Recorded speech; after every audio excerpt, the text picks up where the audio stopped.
Rubber and a lawyer. One knows be Bromadema. Aye, Simisoni the Aka. And people loans are a man's here interest. Get to be a man's here. A year before a man's here. Susua, Ubenya loan. A man's here. Uya Juma, Upe overdraft. A man's here. Rubber. Bosuma Juma, your 4 months here. Upe loan beer. A man's here. A teacher for near post for. A man's here. A soldier for near nurse form. A man's here. A doctor for the lab technicians. A man's here. Obianco Jibusia. A man's here. Rubber. Hey. Se oye kuania amansia asofo omosom de ani amansia asoren puntu amansia rubber omo branches bebre amansia antoa krom amansia manson kwanta amansia manso adubia amansia manso data no amansia rubber akorokera so wo amansia be kwa ne santase amansia ahojo so de wo amansia Roma hill ni so for like amansia anyan kwanta amansia Rubber telephone for pa amansia fre 0202 amansia 533 amansia 983 amansia rubber mamisi subiem amansia 0202 amansia 533 amansia 983 amansia rubber wadiabo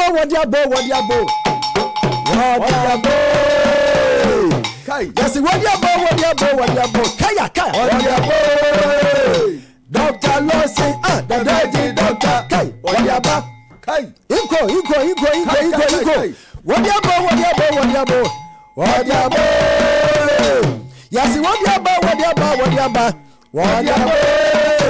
Dr. Lawson, the daddy doctor. Wadiaba. Edway. Aish. Edu papa. Wadiaba. Wadiaba dilemma na wadiaba wadiaba lokena wadiaba kaya wadiaba heba no wadiaba wadiaba.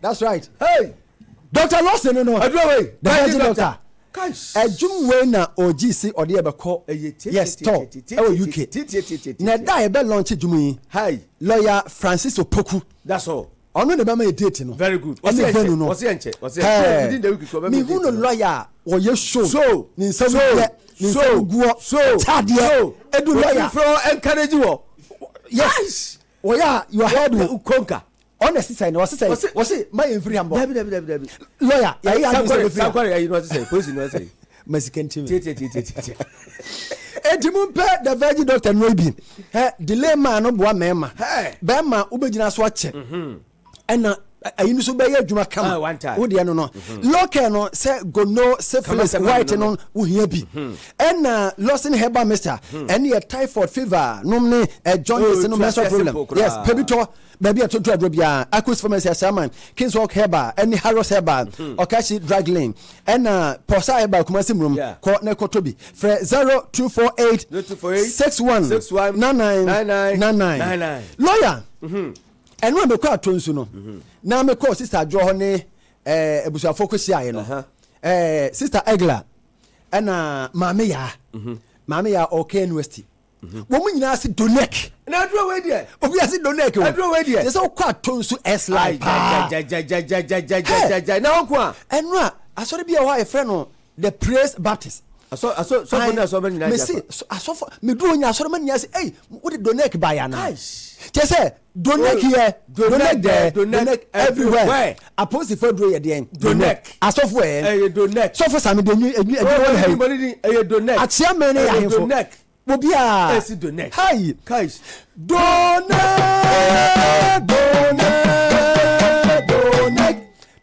heba Mr. Papa donek and donek heba Mr. Mononu bia donek amema duro donek masuwa duro donek heba Mr. ujeje mua donek amema donek heba me upesa spam donek ayatingo donek ose ne yere friend se miwra bra na be hwe wadam fo no duafo one ne lawyer no Hey, empenifo pa no mu yese. You see? Sika pedin yo. No. And you like second in there. Be the adwuma no puntu ne nkoso. Mum ko pedo neck. Eye kama. Hwe, wo pese o blood e ye do neck. Wo jo so ntentema e do neck. E na ema no mema ne ba won che no mba ba remu a. E na mani atenka e do neck. Wo benya atenka 24 hours. That's all. Tambia be ma na we say driver for. So mo tina siti sisi yare no. Wo sisi. Yes. E do neck. E ye waist pain yo. E ti da ema no mema no. Sa no. Ema no matrase sa. E no say no make catch sister adwoa. E na tina. Sister adwoa, what trase a che. There be e ba sa benya problem. O benya problem. So mo ko pay bi why. Do neck no ba bia Kumase Kolinak. Ana Posa Heba e wo mrum. Ke o matrase asoda na nchen. PF obenya bia tom. Tachima Ebidro Center. Ho Albesam. Weneba. Aha bisanyame. Ana Cape Coast Boachi ansa. Takrade AMNsa. Agwan so do misansom. Dunkwa onofin Tawia Pharmacy ena takwa was heba tamale doku loku pharmacy bamahu no chira ani wa bamahu Charles Heba kade kwaku amwa drugstore ena nkraso okache drug lane Efa na abeka ho no dia abeka ho Mankasim Jeff Heba Mankasim Mumfe 0246 72 76 77 0246 72 76 77 and 0249 20 82 52 that's right no me say sister Mata obeko antimata nyame ya aduma kwesera no okoda nyame ase kwesera okoda why na man wo ye Dr. Nimo ni what what ni what ni what hey ni what ni pampa wonuma ni what ni what diabetes oh ni what hypertension ni what prostate ni what ni what bema ni what typhoid oh ni what osanso ni what ni what cancer ni what stroke oh ni what ni what kidney problem ni what heart oh ni what fibroid oh ni what diarrhea ni what sebia ni what yes I be tojem one can ekire wo kan wan fa sebia ga wa be tojem after ni what that's right yare wa we nyina yare bia na video de aba awurade de master awurade de me so ho anto wa dai bedu sika yes you know to nche bedu simple anopa no to nche a bedu awia bedu anwumere enu ye brofo eno ma ye ne live bisa okay atwi dia uno betu nche abende simple enu ye ready atosu mo na ko janse fo na nyame anim ne die ni wa te ye no doctor ni mo enwanwa ye friend was 0244 0876 0244 087687. It was a question simple. Bisame. And post ni bibusa me. Was say one of the garlic buy in Finchia Dunum Kingdom Herbal Center. And then yes, it is any lawyer to answer. And I know Obi Fremi Free Abruchi. Hey, international. Honestly. International. Yes. And was say will be the Kingdom Garlic Bitters. And the capsule what dance actually no. Now no say onya mal stroke. Na ne ho atone kakra but enko nwie. Okay. So enuti no. Enuti no. Amafo yes. Make catch Kingdom Garlic Bitters. Kingdom Garlic. This is Kingdom Garlic capsule. Kingdom Garlic. This is Kingdom Jensen power. Kingdom Jensen power. Yes. I'm so for and abano. Tremendous no say mad. Unum bi na moa. Obi dey dey say fra brochire no. To te Ghana ha na ya ha. Bi a to no bi anya na. That's right. 0597 298855 and 0559 761144. Gumbe. Ye Shining Stars Company. Akwara na bi esku mesrew. Ye momode ne nkoto socks bi mo socks atwetan. Be to atwire di na gum fefefe. Posifo asoja fo suku fo na gum na kama.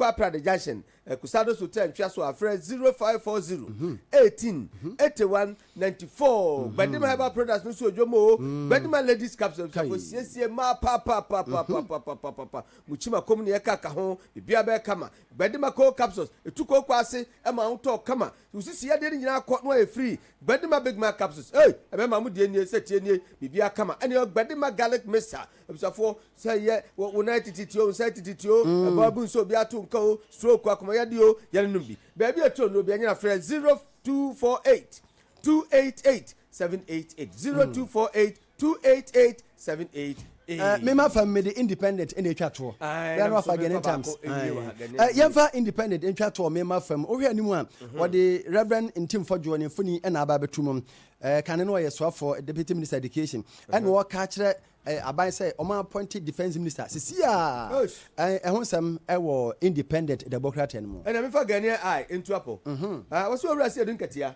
aproba wo kɔ no yenkudum du omni 2024 no wo da ho ase lie wom hey what's over Mahama so we launch free tertiary education for person with disabilities why are there so some no doors now lawyer again in terms light one again in terms also street light it's a crisis na doors it's a one fantastic road akra street light asum kabi yamon pa na sika na mrantem no mo enti no ye de asi ene memfa birthday nso so tew first nana ya bema anoche Maclenos tafo de no na ne ma me ne opening anoche akano synthesizer penny Pancro University St John Evangelist and na akwada dem se na no de beto so yes me bia comment ya wie senior okay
7:25. Welcome back from the weekend.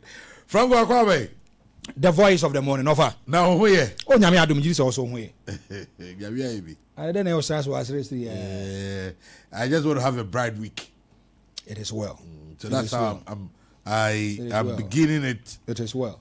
Beaming all smiles and so the be so bia be kama e dia ma nyina be kama nyame wa shase no be kwa wie pa o man ho so masem o he the month of October. Yeah, God has been good, God has been wonderful. We praise Nyankopon ya adom a aka some few days for us to end the month of October. Yeah, or they be run November, then eventually so be aside with 30 days after September, April, June, and November. All the rest are 31 except February alone. And what it means is that October 31. Yeah, 31. Hey, 31. To kind of tell what. Say, once I me besides in October na saying esa ko to say am to an makai. E do say ya na employees no ye ni age. Na employers no so adwa. Employers adwa. Say ba be breaki. They be munwai. I no munwai, but ya na a difficult time for them. Difficult time. So you aka who say they do that time now ya na difficult. Ba so ni ani age pa. Enti ye de nyame ase. But I hope you have a wonderful weekend. It wasn't bad at all. Now mo born here say it wasn't bad. Mu de way. Mu de na we say. Who bought 2 matches this weekend? I'm share Chelsea 2-1. Enya na America. Ba kuna na wote ha na ye ka bibia wo so. Wo that feeling say Kumasi Asante ko be ma kwa bibi wo no. When you find a cricket scoreline, avalanche of goals. Referee knows. Referee, you see. You had your chance here. Bad. And Sasu ne ka bad. Sasu ne ka. Sa referee no to dig game no ha no. E go to a point no so was sport for Asante. It was not true. Bad officiating. Me say anya so mabumu. Mabumu masem wankasa. Ball enye penalty nyina no agye. Me say bomu ball enye penalty no agye. Then enye penalty. Just that goalkeeper so mistakes, petty mistakes. Yeah, me catch or say. If you go to Babiti say Amfielder, I thought omukwa kobo game hold me the machines be sisi wo first akese de no. One here they bit mo gwa wadwu ntimi nya ho he. Go and see the how many supporters were there that day. Then and I'm gonna when say. Wo dia pa dia to that was some damn entiazi. Born nyehu. It was and 5-1. 3 mistakes been a year. What's that? Elementary. A show some more experience and exposure than Asante Kotoko. The only thing is me say the best he could have been saying 2-1. That was 3 goals na kari nyina no. Na ni kwase Kotoko this goal no. Urade. Say almost started ball. What is the one am wa me no? Almost started ball less than 15 seconds. You know more intentions clear to Asante Kotoko. And they say it doesn't matter. Say they are going to kill you. Obi o had intention starting to be other intention late. Say they are going to kill you. You know the adjectives to qualify. Me nim die ntia no omunya ball no mo ball. Bo si be. Ade no mo prepare o ha ye dey ankofo be gire ho no mo aka na mo gire ho hwe mo. 5-0. 5. Omuye no mo san de ba ko san be bom mo san de ma mo. So player no okọ. Yeah. Omo boom wie omo mani so biri mu wie ye na wo. And they go jiska. O say. So much $500,000. $500,000. E modu. Me metis will be complaining sometimes I lose. At least go be $300,000. Yes. Yeah. The time I'm on for being more tiase. Me tea and na me ya. But you see when you sit there you reflect. For some time now Kodoko players are a free team no nyina go free. Bebre na Kodoko akoko bedi anka. Ya why say to be to omo jiska no. You name them. Yes. For the past 2-3 seasons ago. Omo nyina akoko. Amoko without Kodoko getting a dime. Nothing. Until if this period boy because boy that feel like come pick. What you say? Me no me no so yen go stadium go he ball no. E ho ne hia me no. Yen ko. E ho ne hia me no. Ye yen ko e mo mu nyeska. Ye me bobo na Kumasi Asante Kotoko supporters e ba ye less than 5,000. Ntimi bobo e Asante Kotoko supporters e ba ye 1,000 out of a capacity of 40,000. And how do you expect them to run the Kamijitum? Say be so many na sponsorship need deals be what they have to do it. Bofa, nan say ni Paul run a club ye krura. Nan one domine work in TV. If you look at the kind of capital injection the woman was Asante Korokwanya de Ketwa, supporters no more complaining. No, I want to ask them, how many of them contribute to the club? How many of them in a contribute to my club? No, if you look at how management they are suffering, especially to raise resources and revenue for the club, I totally agree with them. Ah, nipa yɛmfa sa Asante Kɔrɔkɔ etuaneka $5,000 baabi a ɔkɔ yɛsɛ alali Benghazi sɛ yɛmfa ɛwɔ Libya si etuaneka $15,000 a quote it into Ghana cedis. Franco issue bi a baabi agya no yɛni option because players no ɛnɛ kora no ɛnyɛ only in Ghana na saa nneɛma no isi hwɛ Real Madrid Mbappe kora Real Madrid ɔfanse wɔn tua Real Madrid Dabi, I mean, almost time so we are for we no player na discussion no call the baby. Yeah, supporters but you have to embrace it. We go there even though management you can have your differences with them near but mummy hu sa na fi handle na mencha coach Abdul Karim Zito. Hey, ota ko mo sha wo. Udipari so de wobre ayi my assistant coach wobre Hamza say no so ni board na e wo has Hamza bi gini say o ye asana ka jaka make one sometime one jai now mas mama jai bi bi obeka then am baba ene wa kan odi board no odi board ko wa ye twaso odi wo ye boy ri kra che wa wodie ena omo so ko mi bo mani wodie omo so omo 6-1 ena ha oba e no omo so omo 1 na omo sa kwaje 5-1 to can me enu bom 12-2 as assistant coach 12-2 okay na nya de da bi say meka say ni CV ni bi na me chronicle di amount ni CV no you're promising coach oh me nka so anya promise that young guy me nka so anya promise Hamza you're promising coach o de o krom ha obehu on so the one of the youth a year ultimate scouted talent Hamza I totally agree Hamza I totally time. I mean, sometimes you'd have to go through all of this to get to your destination. Yeah, Obi onim Hamza coach Hamza be on kanche no mame anopa me chano na machine de na makache. Some of us we have believe me on one cousin him say I believed in him way back. Kra and sakra na oba kotokonya say oba kotoko imu na me benya gidi oni. Yeah. Okay, Franco over. And some ho and some also. We will not tolerate long hair in senior high schools. Senior high school isn't a beauty contest. The Minister of Education at this answer we atuja. Ana wasanya chemu bio unsu se nyamiya domwa ze omo ase various schools are wo man mu nyina se obia no kwada no esase no a omunyusu mother sang no nyemfa nkere wo mo ade Haruna Idrisu kire se honorable minister kire se estemi free video bi ohwe if you Asante region na teacher ni gira wo kira de na teacher you see what I mean na kra ba ko ka se aya chirimu kakra ochi oh aya katwi kakra aya ntiase aya katwi kakra ye nti de wo kanase Ozuma teacher ni gira kabro full chance mu you see when you take this the particles of the molecules it will move away and then when the heat and the concentrated dear cheche krara teacher aya katwi kakra ni ntiase aya katwi kakra ai see because of that Mama mother thank no and your first language for beginners said the baby bit to me abwa the education minister it's a good cover it's a good call now minim say bia kwakumba kaya first when say we be classroom ni atwere vernacular speaking is prohibited of agai yeah time say boho now in terms of teaching me I still teaching to be a communication. Teaching is a communication because the more you communicate to the person, now we engaging on say ni paneti ase then it means what train ade. Now there are a lot of students that goes into the classroom or kwenye yam sise no.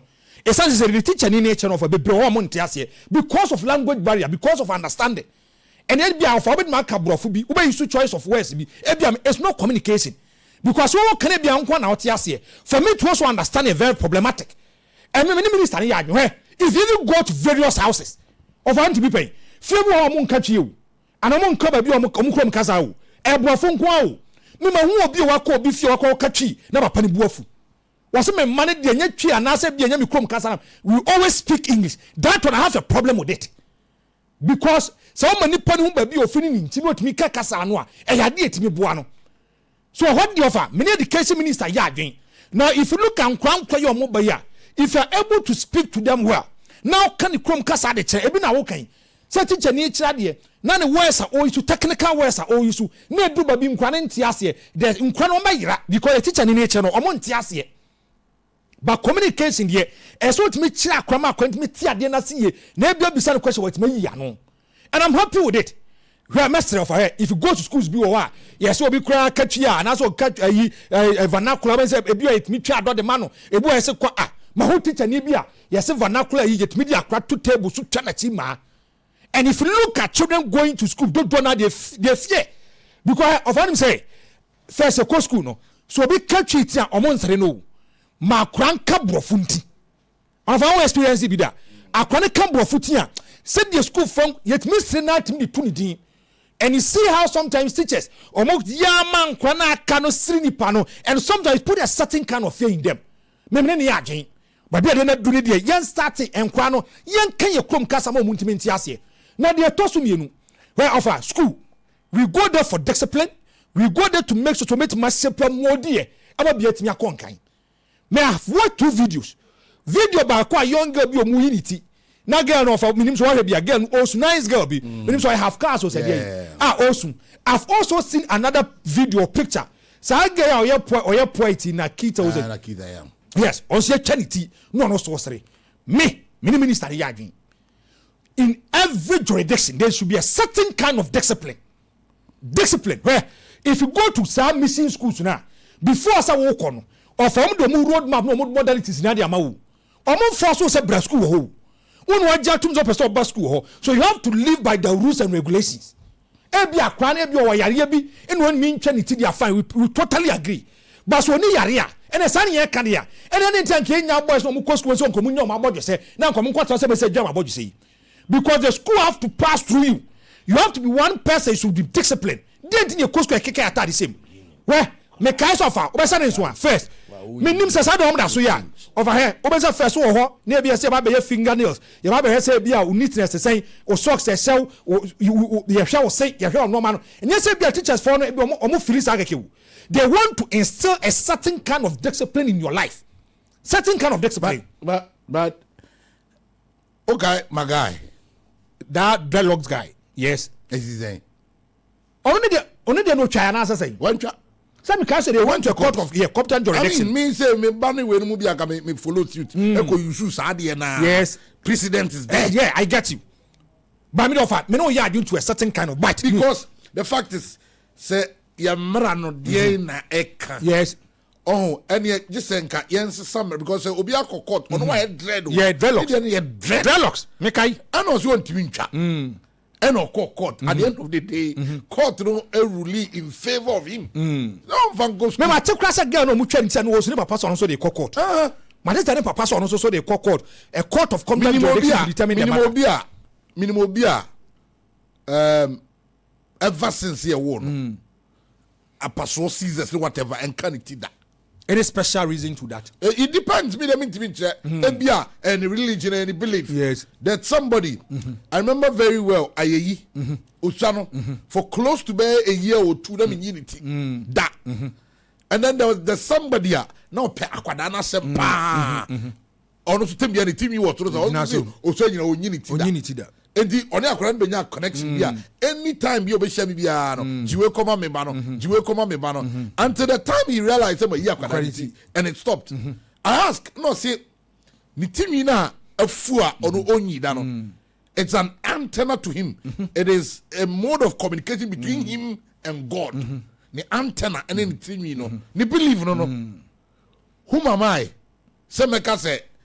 Area the all cannot already believe no. I get it. Do you get it? Yes. And I mean, as a nation, no moment and set here. That is what I'm coming to.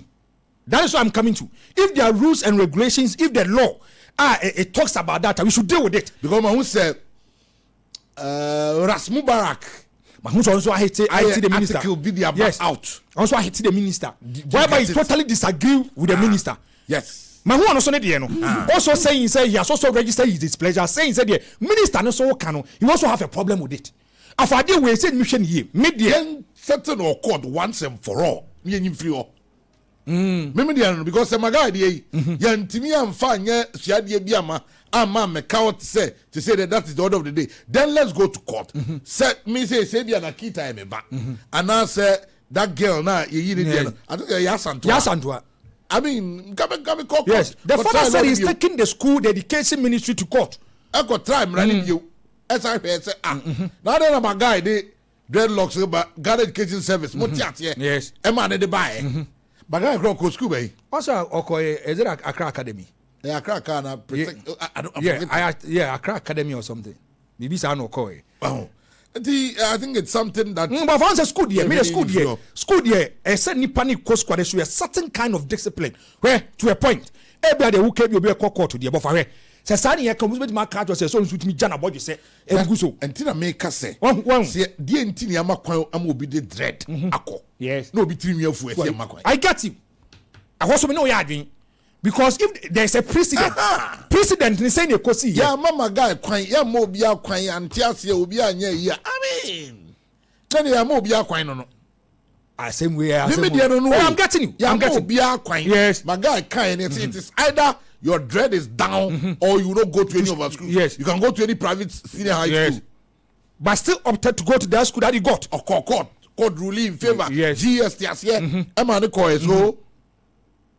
So it's a serious thing. I believe so far. Example, you 14 making sure say, you saw Achimota. I drop preview. I say, or Achimota. And you see me offer media and say, school nankasa yekono. There should be a certain kind of because you train almost in Ukraine, you know. Is there a standardized one be so muyana? Yeah, so I say so you know. Oh, Nanya me know the call Wesley. And I make maybe it might be very from Wesley. Means what me point as here.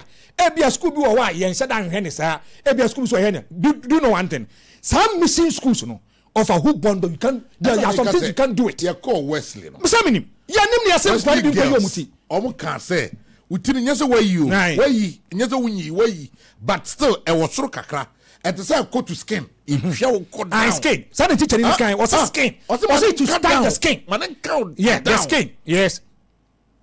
You get it. I get it. Me ba inshira e ka say ye or call them to away. Also yes. They don't get it's okay. Yeah. Me mo be on so by we unity but some catch and say and if there is a school baba here go there. Go there. Omo school baba. And for me mesre. You see, so we can to a point. I also agree with you. Don't say we want to instill discipline. We want to make sure say we want to make sure say school be found. We should be also cautious, very careful dealing with it. Or be a pet, say be a person or test the law. No, seek for interpretation about the law. No, but also go to court and come out with this. No, there shouldn't be rules be applicable to certain schools. Yes, and applicable to certain schools. Yes. If Obia Ghana akwada bia na obetimi the dreadlock ako senior high school, yes, that is the rule. Okay. If Obabia na so Obia peto ko school bia no utiri nwi no it should get to this level. Ya set ya to. I mean maybe they don't know. Yes. Na afei at the home. But the situation whereby obi ko try law near the man ko na obi dey dru o man nko. Yes. Akoye nsem bebre no a ho na me problem. Media long hair should not be entertained. To me, open a problem. Yeah, I get you. Say you say you conform to trim and go to skin. Yeah, to skin are fine. To skin are fine. Of a me there be a me come say enkra na ya omunyi omuti no. And here you be kasa akra unso mu bom to abadwin say bia wanyini o. Ana why not? Ebia you betimanya a certain kind of perception or age for the person. Maybe you go into trouble ebia ni parko no nya nusa age no. Enti mesre the Ghana Education Service have to come clear on this. And say you train money do a certain kind of level. Say be a school crown or more course we try to understand and appreciate say because media me say and say the point to be cutting it no ni point to be shaving kama ni point to be look so disciplined in school ni funny mu Yes, be I say there be me dem home there be. What do one can must over? You have to follow the roadmap, the rules and regulations. Okay, Franco, Fabag blames high import duties for smuggling surge, draining Ghana's economy. The Food and Beverages Association of Ghana has sounded an alarm over the growing smuggling crisis, blaming high import duties for fueling illicit trade and draining the economy of billions of cedis monthly. Fabag, a Food and Beverages Association of Ghana, say. And then Oko Ghana Jama so there are a lot of drinks you import and you're certified by the Food and Drugs Authority. Adding if you say someone imported the banner more use through the appropriate quarters no import duties no na a dose and they say no be brain no ever illegal ways, illegal means and omo adwaton de na say de ma no ebe dwaso. That is where we are right now. Identifying the problem is part of the solution. I met 10 businessmen, over 10 businessmen, and come on, they are telling me that they even want to fold up their businesses. I'm saying Ghana, me car no man february mother. Ebia the utama who say bia ye business, ebia won kan in terms of quantity of amobre. Uchi omo more can high import duties. I'm saying no man ko ba be do no. The stress you go through. First one be you no man. I know be na capital in ase. So now do you know what a lot of businessmen are doing? Enti omo kasa asem no. Majority of them passes through La Côte d'Ivoire and Togo ho baby. And to a fan wa far flower baby, a libo baby, no the normal diaba. And it is dangerous to Ghana's economy. Do I know baby big krama. Nipo na ojina ono. Say bia me import duty me boka 2.5 billion. Ne bia me koko show bia me money 10,000 Ghana cedis. No ko mi se bokuno. 50,000. With 50,000. Na me the normal Ghana offer. A lot of businessmen will prefer doing it. A lot of businessmen will prefer doing it because they are high import duties. Nipona kano mane di abano. Over taxes that's what for be Johnny. Me say, don't know me beach them taxes a dos one So how are you able to cope with this? Taxes amount for just to make sure some import. Now for economically it's not helping Ghana. Because ebia ankadiano ebia if port to ebia charges no quote me to economically is going to help Ghana. Taxes are Ghana for pay the kind of road infrastructure development aye peno yes abetimiaka. But se nipa no feel say there be or when no man a wo hwem ni nyina na okwa kotwes kakase a no betimi dey for baabi odokwa akofa. There toso me no ehunu say Ghanaians will be consuming products whereby they have no idea about the product. Ghanaians will be free. Na if na fi only they blame near the over blame no authorities. Me say over kaya politicians for no catch say me mum I have a different thought too. Say senka o mine no Franco senka ye niema yi a yes nka me support the idea of the import duty that e was from nka ebemba local production yes akosoro yes nka it will scare people from bringing other products out yes free amanone diaba anka in local market no because if we want to grow our economy it is not about what we import daddy. It is about the manufacture. Yes. You discourage importation. What I say? Yes, so I get it. You have discouraged it. But my only problem is that if you discourage people from importing, no one to me and tighten other entry point into the country. Now am almost 10 or more attention the kofa a zero. A zero, I get you. A zero. A zero. And the committee me problem. Say the far back for say import duty in Yamano was. Of course, we want to discourage you. We want you to know that we can produce those things that you are bringing here in this country, and we want the produce a benya market. And for that matter, you pay so that when you come, because we know manufacturing and production in this country are high. Electricity costs near there. It can be we are not feel only one more now crowd imported ones in the board thing. Yes, as seen the manufacturer high no and every boy local economy no I'm not me grow but sa Bible boy Sadia no you see Togo you see Ivory Coast you see Burkina you dey na hand na mahano unless sa lose holes no you tighten ni na other than that and ye munyai na monye kakra ewo port wa na o mfa no because yes sir the farmer for can we will continue to lose money and your purchase say mo your authorities they know they know say baby a man for smuggle no money for they know but because one person or two people they are going to benefit they feel and think that there be say you know me say Ghana ha obi no be catch them say they don't know the authorities who are responsible for this kind of department or section they know the kind of smuggle that they are doing. But because it is going into their benefit at the expense of the ordinary Ghanaian and the government, they feel and think that it is okay. This is Ghana for you. Ghana. Offer. They know. Franco, as I'm this is going to be the last time I make one SMB. Then can one SMB. My bread. Last week in the weekend, you know what? Mammy for this soon. I'm for just say, about Kionet. Hey, my bread.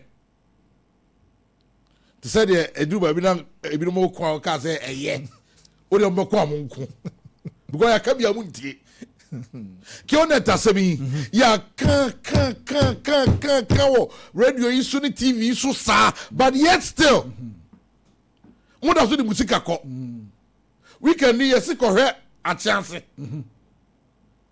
to kwa asi wo ho no I mean odwen wo won tia say what is happening Franco over me to be say unemployment rate was low but enyese bia wunye adwuma ye no then you push yourself into a certain tight corner bia it will create problem for you wunye adwuma ye o nipa na no so be mo adwuma ye no sisa PS ka ore ti asami bi o mini adwuma ye Lawson TV for some person be family be ye adwuma na I directors of Lawson TV say this a wo franco sama be PS kan say mo adwuma ye is that how odwe hu kra wo ntia de na se.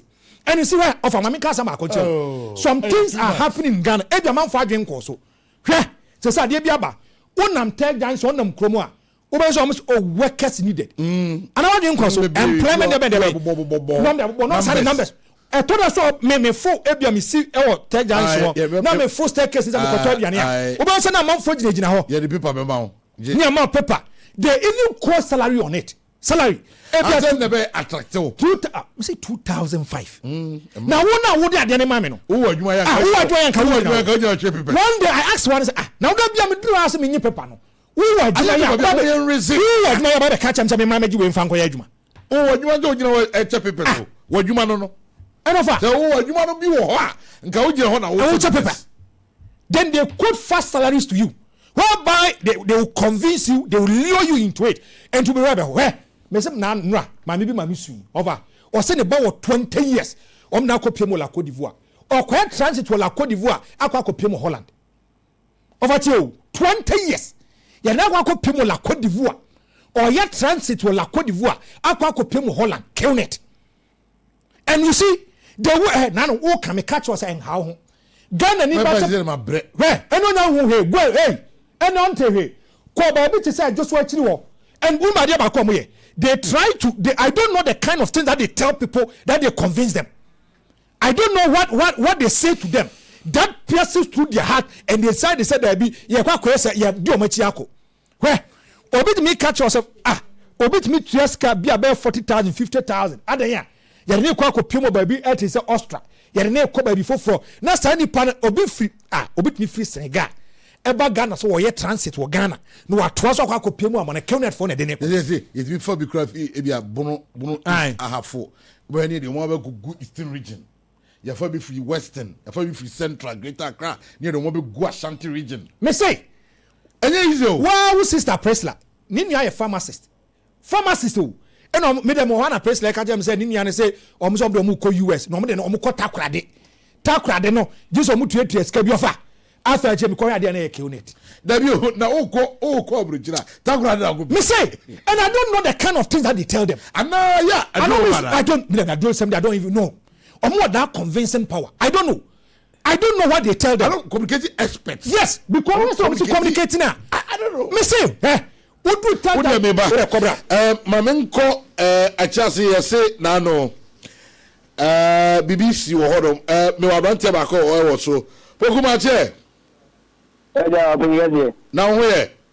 Na me adumo bata muzwe. Yenzu ho ye pa. O wa chance. Bata mo wa chance. Edi na si ye. Ti se dede kakra bi edi asema. opinion is and Anapa. See the team work on. And until the chase your baby, the chase your baby, Aja, you're working or one. If you have to be this room, any milka. Began to say, show that to be fair, say, Omname may see work. Naja buy and do not more on me. And you know, now find bag our common permanent fan bargain. To Jim J. Say, oh, Henfa, and what said to be on Motino. And you try to motivate me, I connect with the bag of Naja, or the scenario. Apple. See, open your queen idiot, the minimum queen, penny by queen, who say, I'm way I want to be a model, so nothing to 20, and I echo. And I go back and I jam an apple. Queen, my bonny on me a chair. It's a winning. I don't know money in Father Bag in Quana. We don't man in Fanco. I'm on play. And some better Mujin, from my own permanent. I don't see. Men are most of Mammy Juma. Me buy an amount of Juma and yet a Juma me pet. Me call a woman in Cottading. Tell me, say, it's come better Mujin on Ansano. You fear the one man uncle. Now you are you a Mutama, man for Ababe. Abe Pamu with you into Mumpe Manenko. And you are the Muntamana. Did pa, the much money, a kind of money. And we are here for no, almost for more banner, and I answer, and Mubani is a kind of bully from off one. Mebo, a kill net for an answer go for no, Yako for one bahona, Ebabumo. I couldn't go for now for my bow on Agasa. Yeah, from Goofy, and as young man say, Wow, Punti. Yeah, you say, no, I'm a boss on her. I'm a boss, but I could feel Mugum now. If she can see how much walk on can see Mugum the oh, I chance. Oh, I chance. I just hear Benny, baby, I want for what it is free Kenya, Blim, Antoine. A chance already. Remember who behind there. Even one of me, 20, 30, no more than none of person who said, so we do a chance to see a man there who's have you know. If you know, the chance is CADR. Minim, Sabia Buso, anybody anymore. And I hear many around my book cruises here and come around the other mission of a bit with the Marco. See a many around the CA. And she said, I would have maybe a killed for a while, or be better, more than anymore. Now the chrome more phone didn't secure that phone in here. Now, tell them for me, maybe. What will you get that? Hey, even Dallas Alam. Would you Dallas Alam? Wow, a mom would be any maybe a killed for no matter. Yo, Dibuti Germano. Oh, man, you're done to quite it seems a boy in a China in a money few on a buy no Ujabag also. The man needs can uncle. Oh, okay. Mati, Medasi, why?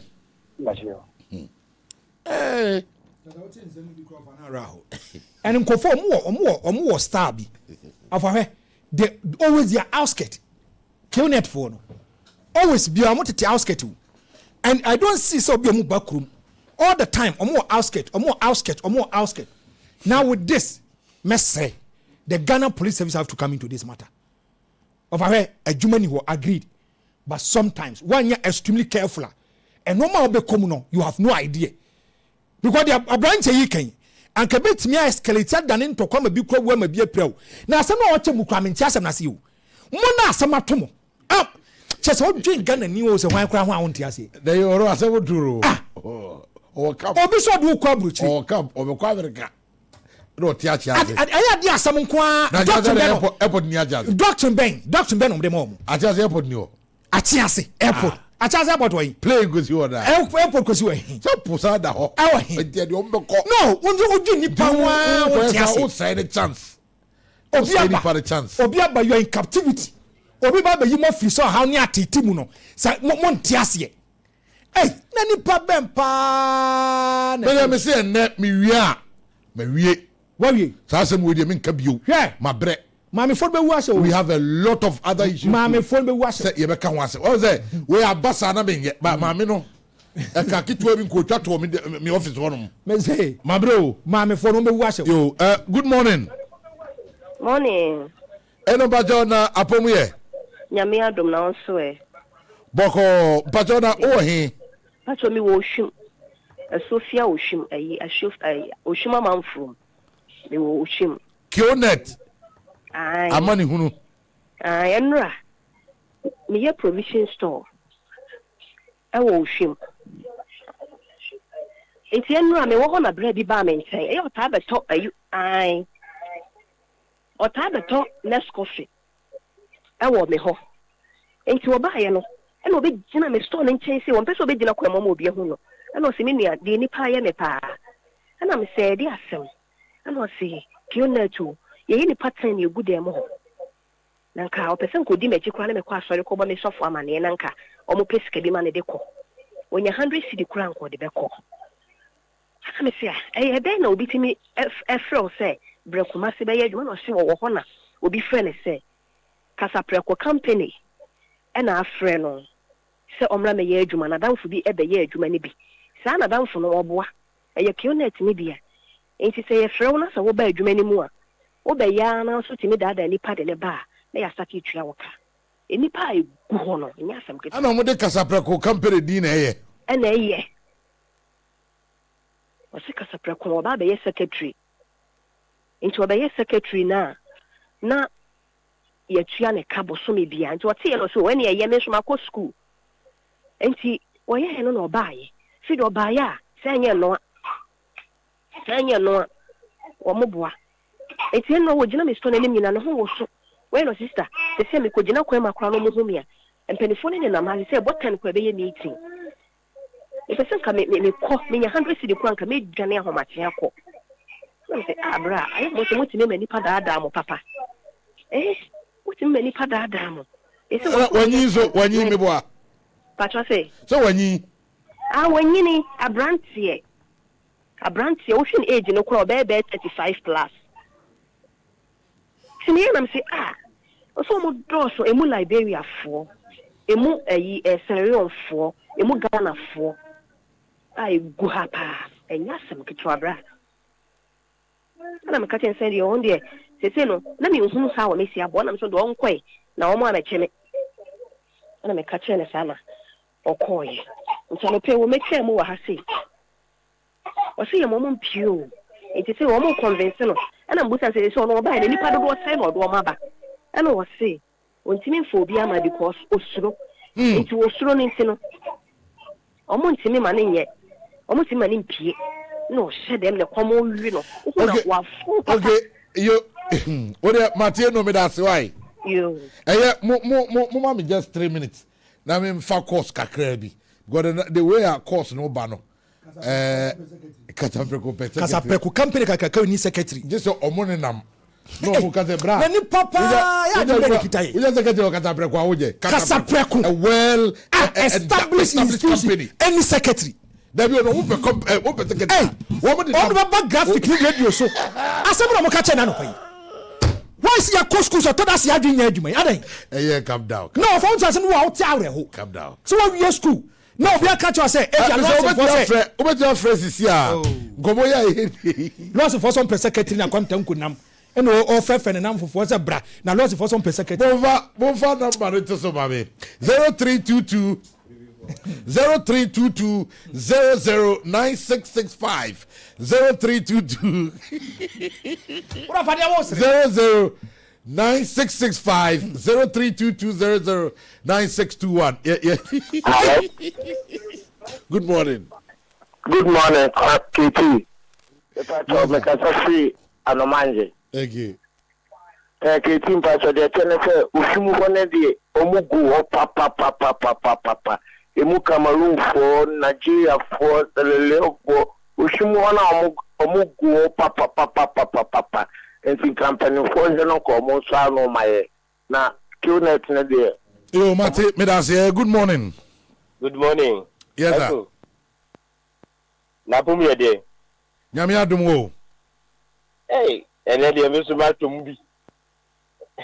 Na ai o frefi. Efrefi daati. na oba bi dan kwanta mas ebi se ho enya asem ketewa ti de omosi akamfu omo paa wo mabedi dan wo abijan kwanta ene maiwa ne mamu wan kitinkiti ne omo kamfu omagu omumpie saade wo kaya manfo the same thing mate ye woni tawtaw ntira ye mate kra se binum are starting into prostitutions a man ma eda mema eda nyina no me pick those reports ni nyina I'm picking those reports and the Ghana police have someone tell me those reports here wo dey opa Ghana police say the mo dwen won say ayi ye oppose kroma wonti Ghana police dey go so kroma dey wonti Avrango. Hello. Oi. Good evening, good morning. Hello. Yes, sir. Good morning. Good morning, sir. If I tell me, because I feel like I'm going to Brad Jones. Okay. Mr. Sanya Moki Nadana Omoa. Aya, whom be I more, no one to me report to my police. Sanya no more branch of Mokako in the bag or Monomo. I don't know, man. And then a woman you can say, man, watching me. Professor Kuhn, so far, I don't know more report to my police now as I'm a tunja. Hello, Utieme. As I'm no Okano. Or, let me catch us on daily basis, they report it to police. Hey, Nancy, are we safe? That is the question you should ask. Are we safe?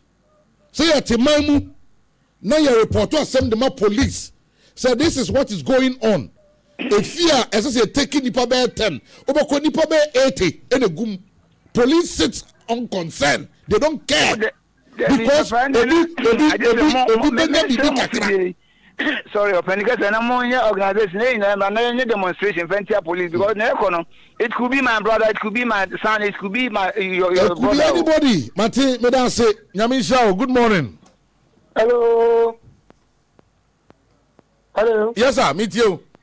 Good morning, Mr. Kwame Tanko. Good morning. That's a far about 50 years old. Let's see how you wait today. Me and Madame for this year. Me and Ransom Akuma Kube 12 and that one. Now, you must answer you. You walk, baby, Madame for this year on your walk. Hotel go on ma, meet me more hotel. The blue and you we can say you near the Mama Betron. No more be the Cascano much of pictures. A general understand what I'm going for so much to be true. Oh, but the also by dancing. Was the hotel in Casio? Oh, over Cono. Now, come here, do on Madame Vinicius. It won't I do bear 1 o'clock. I feel on one. Eh, dear, Madame Sibini and Yamisha, anyone so bow about to be. Obi to come this year, air call Lawson, a just so. Air quack secretary. Because, or say, Obi a catcher and say, Lawson a beard maybe war, a just so. Na ye secretary. This year, no pay what to come or Costatia. Or Costatia, a just so. What was that good? Well, we secretary, Echo. Would you son coffee? Or what you was your yeah, what would you run about to? I would you run about Ellis Avenue, and what you want, or a PM in car building, no, a sort of any war.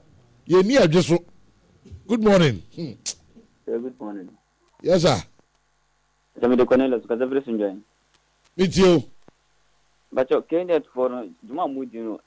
And maybe your cassette is here, and then the yard pack. And me, I be say, and Ghana has a near police before now. Ya police before na mo Ghana said aduma ben important na mo ye say you say a police before Ghana a mo boy ho ban how say sa na metimi cost o man etimu a yen tum bibi say adia a police for etu na mo na say because as a make say enya me a nka my wife ekodi mu e wo kuma so sa ono no working tempo o kira die na dan for be dada and say more for immigration for den send ko say kwan of house to convince no kra no lady na one begin one can tell me it's later on na me say no cause na me smart na me say e be okay na me be dia chi course na ya me adom ye release no but me da say me for 2 more course na me fancy good morning. Oh, good morning. Yeah. Me pacho issue I'm okay. Me because I free and book room estate with the prince. But issue I'm okay. Once me ko hu bi o mo shizongo. And trust me, go for no more no. Unim say ayo mo draw say den. They don't even think say we are person Kofi Anasisi. Hona or no like meaning you can't in sim bichomo say you do beko and ebe mu adwuma na nya abotre. Ba mo zongo de ne de omo around no boa mo nyina timi dwane. Nti ngofo no hu ya na je so mo nyina so is a free no mo be han ni. Nti mi say afoforo mo hu am sere mo na nka mo nyina so nti mi free o because ba ko peko mienu peko a omo maka no adwen be ba omo so say omo so mutimi ko. Mate, me da say, mami for we na hold on. Good morning. Good morning. Yes sir. Me kasa free chronom wo frame justice. Me pamcho ade we na ekoso no me di mani ehu bi. E wo bon area ho no mo. Omo soldiers wo kalati fo soldiers fo ene metro fo guide wo mo akiri o. Ah so okaso okofa wo ba, ana okaso okofa wo disi bia. Omo fresh ankofo ma e bi tware wo no disi a. Me pamcho what dem so na say.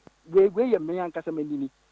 Omo nkrofo ho no mo bom ho ban se omo ka se mo ba omo so se mo ba be fo mo nua bi a omo kalati fo wo soldiers fo wo enye soldiers se military eye omo abi a omo kofo bi omo afọ omo no mo cheche omo sa mufti no ne sa nema no ti se wo ya omo den se kan ne no ma di fia wo ti se enya dia but ndem mi hu ne se abamu mpanimfo bi wo akiri kana mi hu wom kana mi hu ade yo mate me da se me mfa ko bi abio enti mesramo tiefo a word to a wise is always enough na de metimi aka ne se adwuma de ebi ni man no mu nanso sebi nyame ama ya adwen se duru ba bi a yen decipher between ade a enye ene ade eye. A situation whereby Sebi Obama Juma any hono a consuming word to the extent that Obiaka kwasi asem kire wa na waje di. For example, so Obiaka kire obi say Lawson na be a company for war adweso ye per secretary.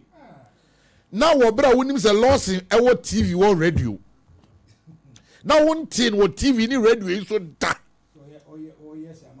Anka umpo kra ye numbers egugu TV enemy nka fabi na bisa say bo matisi ase mo bie bi wo edweso na mo fa secretary mo fa timati senate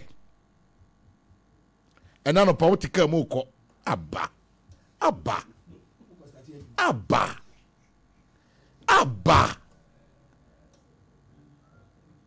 se kasa prekofo per secretary Kasa Prekofo am putting in any newspaper, on any TV, on any radio. Nemom akwabi ane na umfi. Aba gibi sen wa wajira kwa ho. Ana ama wu paper. Wabira sa kwa no wadwuma ya. Nko nyina ho nche paper. Of an enemy asem no. Nko nyina ho so nche paper. That is it. Na waji sa paper no say. What's your 3 million? Osa kwa ya say. Aha, ade na ye na do national level for 200 count. When you kafra, wusu wujimi inti. Ade. Ho. Ye wonder cross say ye tifa kwa bi so bud nipa de. But the buo bi o haya no to wajimi kakra. But the buo bi o bi bua. Ya wo anka say contribute you are contributing factor to the extent that o ma kwan ye bu. As a free boo, hey, Ade, some mini egg may quack up mouse and mini country. I do national Facebook is hey, I'm a victim. Hey, move for free. I'm a victim. You are a victim, just say. But I mean, Cocoa Brampa, my way. What are you? I somewhere my way. Send your crowbar. Send your crowbar on Omso nyaye no eba bia ye ka ati when o se kangosi na bai o che obi besia fro se ni nua da na da ni nua ba akosoko that is how it is. This is Ghana for you. Mami de min nisika sem kra na min compare hu at buy. If not the best, one of the best rural banks that we have in this country, Airmansia Rural Bank. I want us to call our crowd sika. na watumi ate so mfa so na aboa wadwuma a woyɛ aboa wana mu ntu a wutuo na bibia atumi akɔnkan yi nti na no pɛi me di nkomo kakra ɛwɔ Amansia Rural Bank aba Isaac Danso a relationship officer Amansia mom pe secretary Keti Devi. Oh, that. Kawo pe secretary aka. Obri we yabo, would you ever say Amansia for pe secretary? You know who's a company near vibrant company wo it's a CRA dey atitremo. Oh. Abomu ya dey. Nyankopon adomboko ye senra. Ye de Nyankopon ase. Na Amansia Rural Bank nso e. Pacha Amansia so ho ye pa. Ye de Nyankopon ase. Anopa Kwame me na oboye. Yo, minia, me da ase. Na asema amoka krasa mama num krato. Hey, Ghana edin. Ya asemo. Obi di nyansa eyi sika firi obi botom. Otutu amanfo botom. Yo, minia, ye de enchia ene aseda ema yen atiefo nyina omutie yen anopa yi. Afi ye becha yen panfo ene omo eye adwuma. Yen management members omo na akrukura ya ama bank no ababedu de adui. Nti afi ye san ebom nso mabaso Lawson ye ba mo nchen ye tim se maye mabo adwuma maye pa maye de enti we de yen semre no ene no ye beye ye be bonitaw because anu ageno meeting ye ba beye ena ye ba abeka ho asem kakra Nyankopon ya adoma Friday ayebe 31st ena shareholders sika omode be share company ni mu no yebu ho akonta ede akire wo mo eya na ye na afibia se nipa no do dwetiri akɔhye adwuma bim se adwuma no ebu ho akonta akire wo se ekoso fa bi beka ho ana se de ho na aye den eye ana se mfaso abaso na yenche na yemfa mamo na bibia enkoso nti Nyankopon ya adoma efiada a ebe ye beye sa adwumadie no ewo Antoa Krom eye babia yen head office no ewo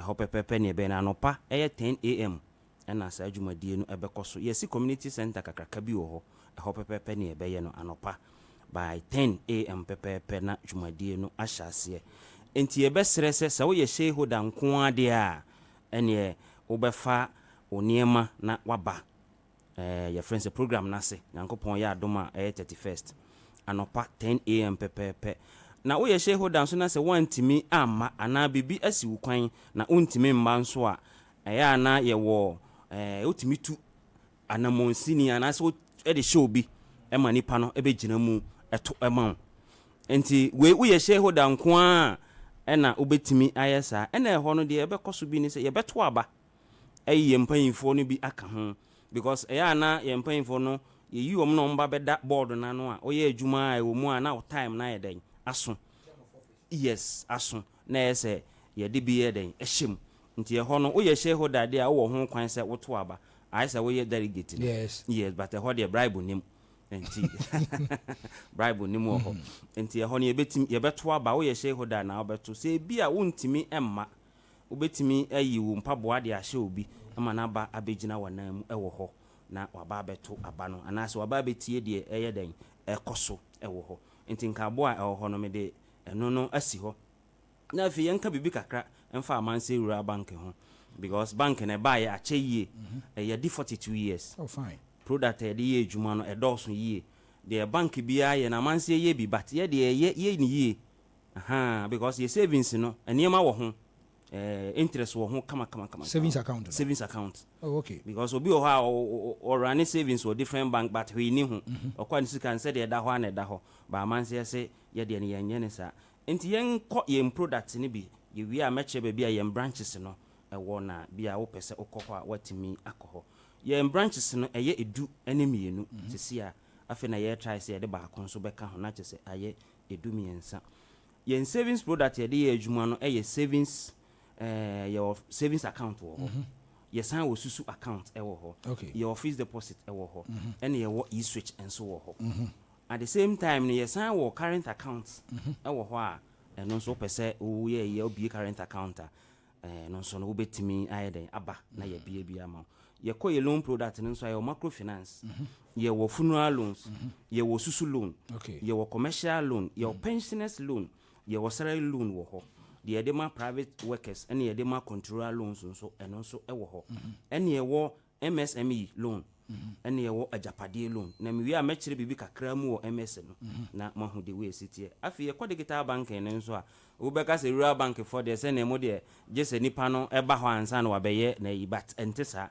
digital banking side ene nso ye wo ho wokọ ATM a yetimi ye yusubi upe ATM a oba ebetimi ama obi afi yen services ni bi digital side no your USSD no yenya emboard to the friends ye system no so wi a wan kasa obetimi enroll to da we no code ye de adwuma no ye 0 no ye star 992 hash star 992 hash se o account there a wo star 992 hash na e be bisa questions bi se bo account number no wo bo hye ho a ebetimi e de wo akọwanim afi ye sign Ghana Pay nso a Ghana Pay app no ya yesu 100 no ebetimi a download Play Store obo Play Store ho na obetimi a download Ghana Pay customer wo ye wi a eno nso obetimi akọ o branch bia wo bia na wo fra obetimi a link amount na se wo nyusu 100 na wo yusu normal yam bia eno nso be yusu star 707 hash eno nso ba e de wo be kọ ho and at the same time yes han wo e-switch service enso wo ho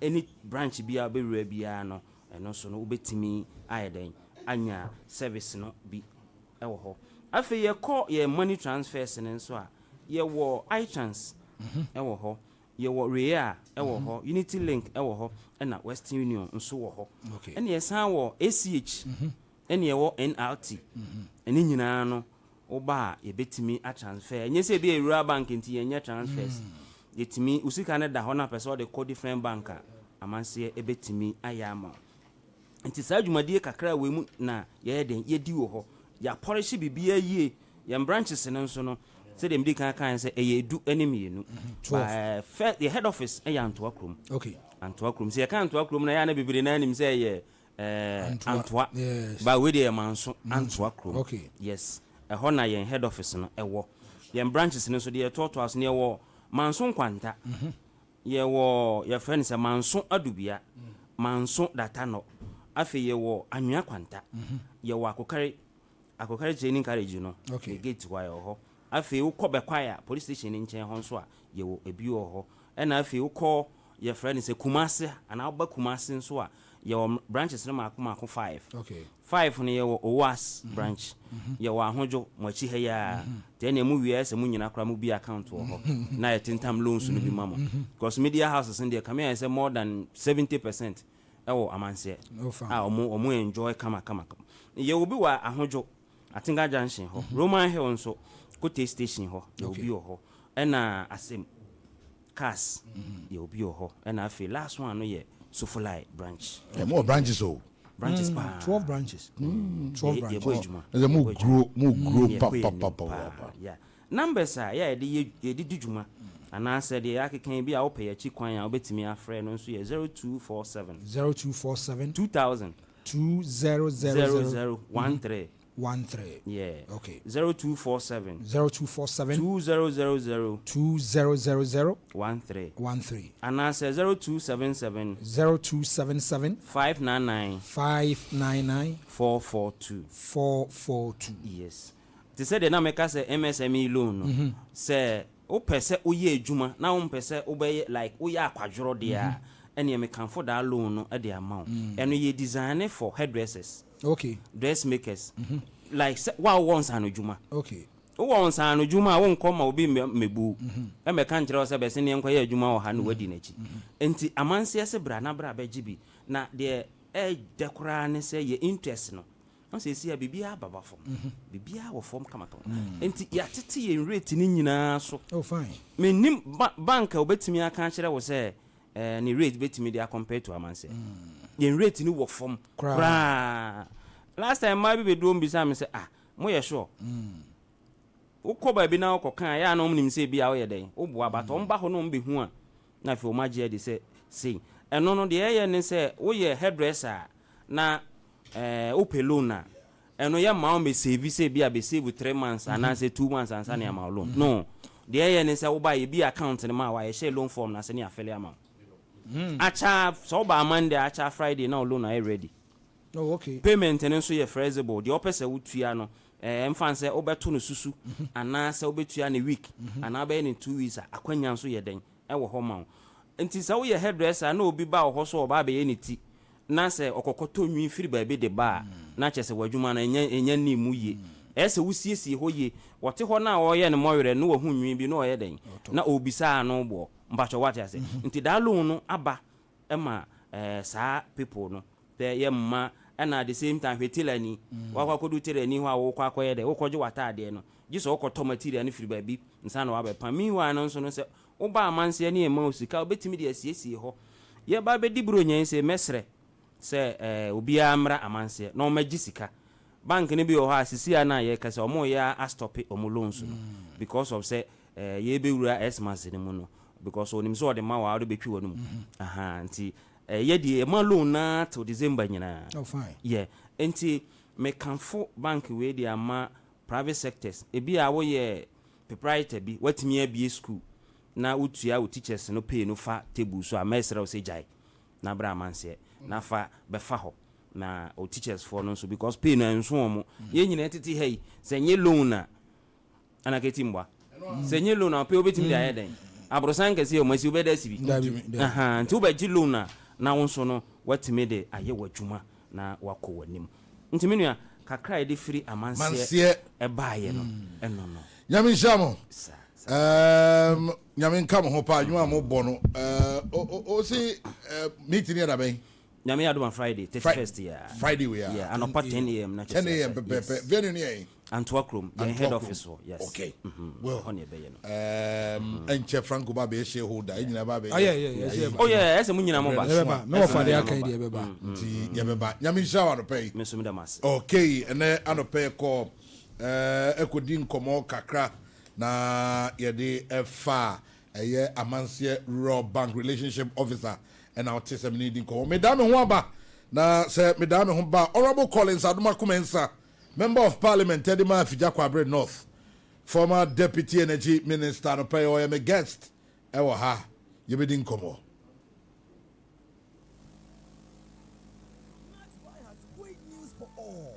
Buy this Dedabo. You can now buy your favorite mobile phones, air conditioners, TVs, fridges, chest freezers, and washing machines and pay later. Annex is the idea. We bet you bet to win your money in our Max Buy. Na etchen with ya. You win no Ghana card and 30% down payment. Yet the shopping air cut the next level. With the win Yasika Bebre and son of shopping our Max Buy. It's buy now and pay later for all. Locate Max Buy and Kumasi Edum near Melco. Call us on 054-401-9552. Terms and conditions apply. Max Buy. Happy life.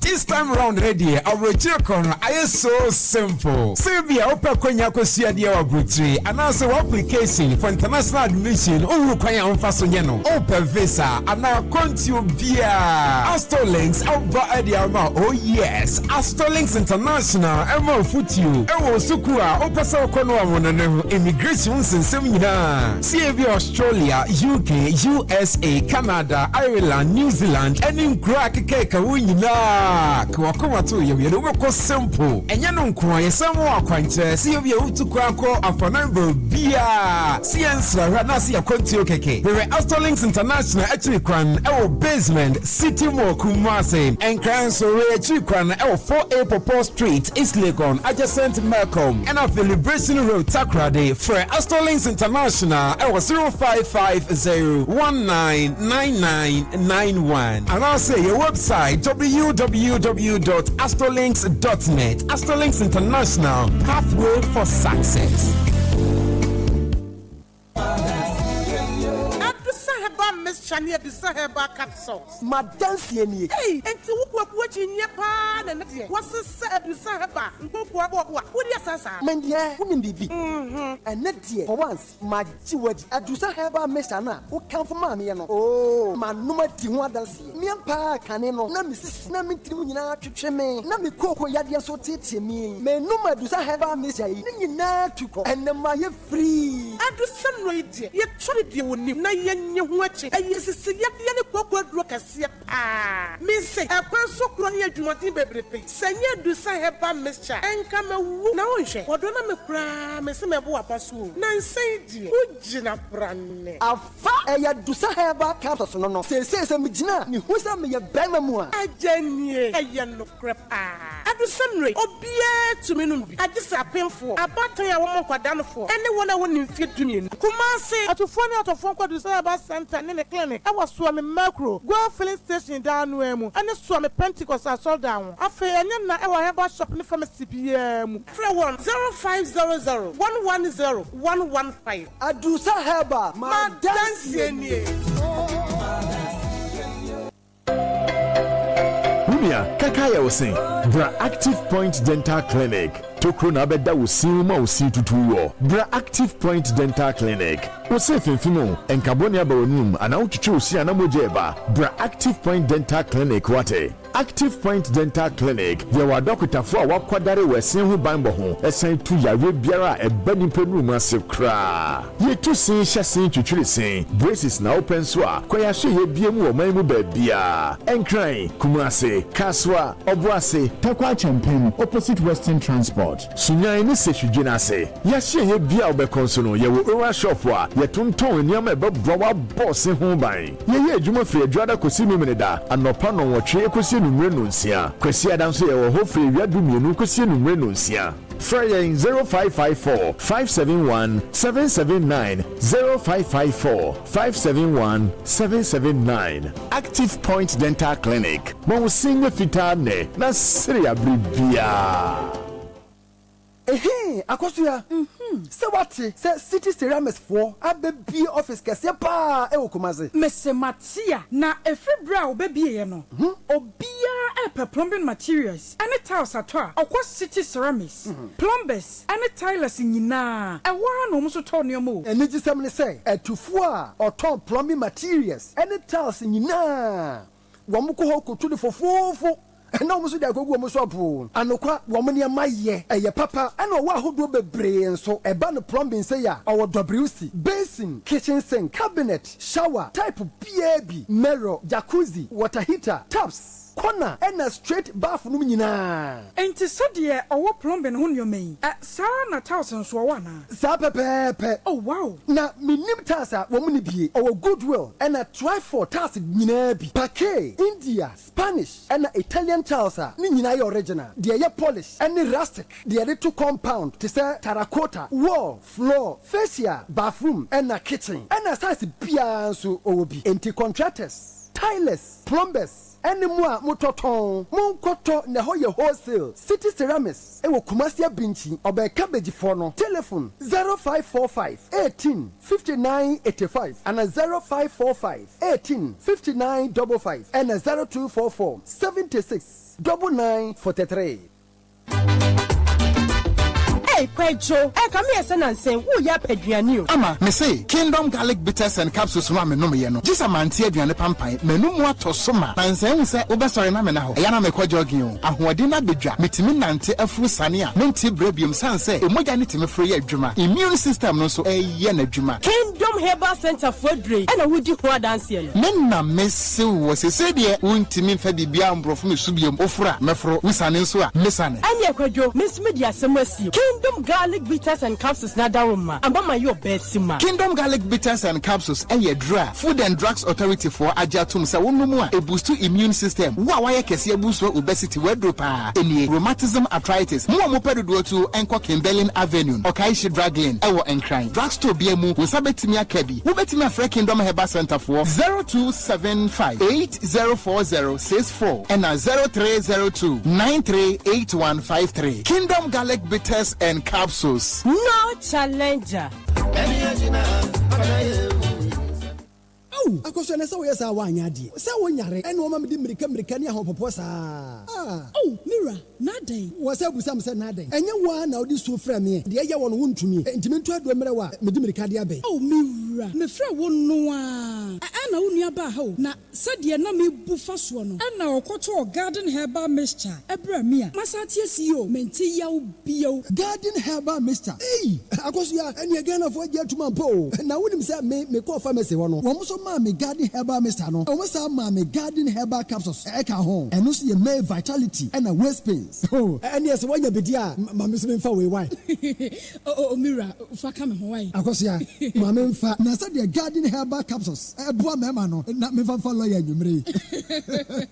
Garden Herbal Mr. and in the capsules. A here with few PM. And one is over for Garden Herbal Industries. Telephone 020-633-5311. And your map for Obatia or money banner for. And you'll be an onion fish here doing. FD, I just get the uncrack to your too. Tie. And then we are seeing yen tam sika chichiri de e fa nkoto phone na ye light bill nhwen water bill nhwen rent yen kan ho asem ani ti na EBA phone say o de abrochira bagana ene wodi wani chiemo e wo London e be sinko Lagos a amanfo koji phone a one time sika bebre e fa nkoto na emum wotua ne nkakra EBA phone say wodi bia bagana ani ti say iPhone na wopa efi iPhone X e ko the latest iPhone brand for ani chiemo e wo EBA phones na kwaji wo phone to your 40% down payment na for phone your collateral same day no guarantor same day no we no e your Ghana card and afi ashanse dey trese we adwuma keke we no so we pese utia no weekly and a monthly e kwanda wo phones no your real na plan no very simple kai hunu say EBA phones e wo iPhones any ho akade a wo no wholesale price and afi so no wo repair iPhone type bia enti identity dey say wo train for EBA phones our 0597-342-168 and now 0597-042-990. Ubetumi anante abaye shop yawa Circle American Mall and afe Kumasi Edum Ejekum Abronsai Kesino. Kai huni say yawa Facebook and Instagram our EBA phones and accessories. Area siya yede EBA phones akesiye. Nintiano inkete.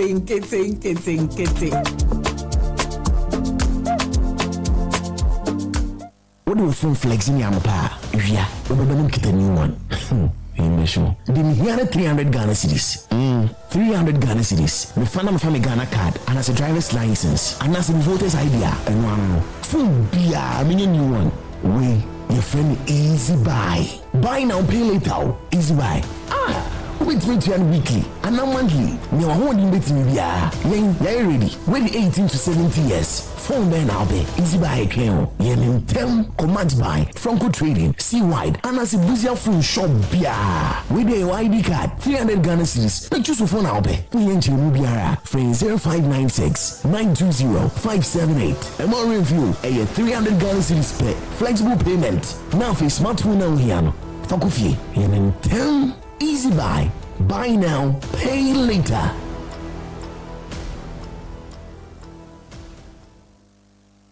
Semi Soriano Pa, Kel Chaco toothpaste na me de twitwe missing. And mommy confidence, the money nyina. Se wushia ama na me sifit go so na me srea. Eya wawawa me de Kel Chaco toothpaste and twitwe missing. Oba de ni pa e wo bidi mu no. Ene e dia Kel Chaco toothpaste. E boy sin ho ban e free mwawa e boy sin mu tokro. E sin ahye ene animunka. Sure say amani Kel Chaco toothpaste so nie. Yeti center for. Me de magical Chaco toothpaste atubu. Me use na no pa na dwa me koda no. E ma me sinye fita. Confidence level kwaso enti bi na ma. Na me si 32 ni na guso.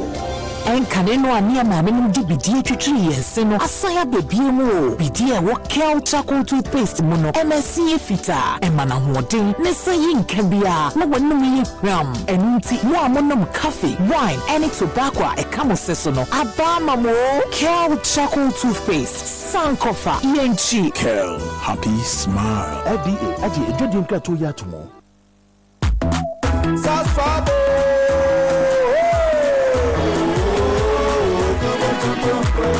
Sasso, si come tonton prepo.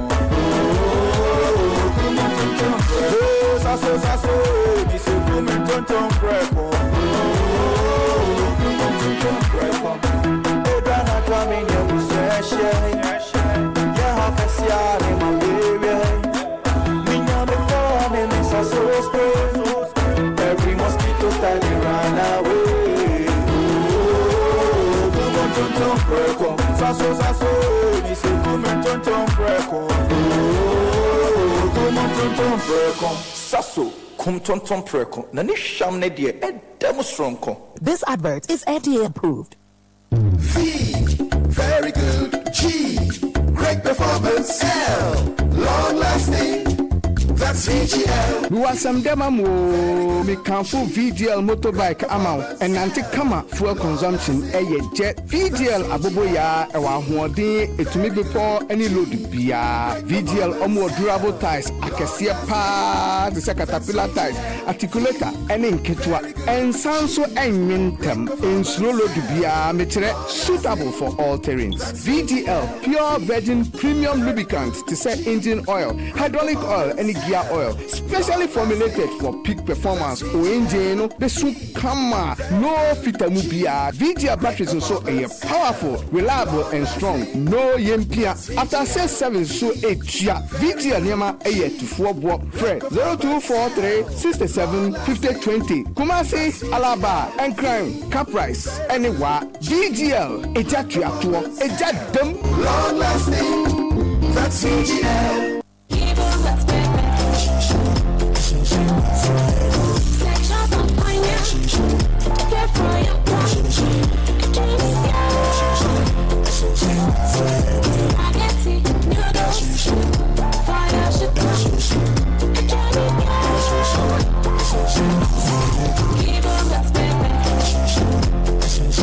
New Kivo hot pepper powder. Loco, this advert is FDA approved. Oh, hello. Good evening, Bra Kwame. Good evening. Mepacho ye ton kwalendia. Chen.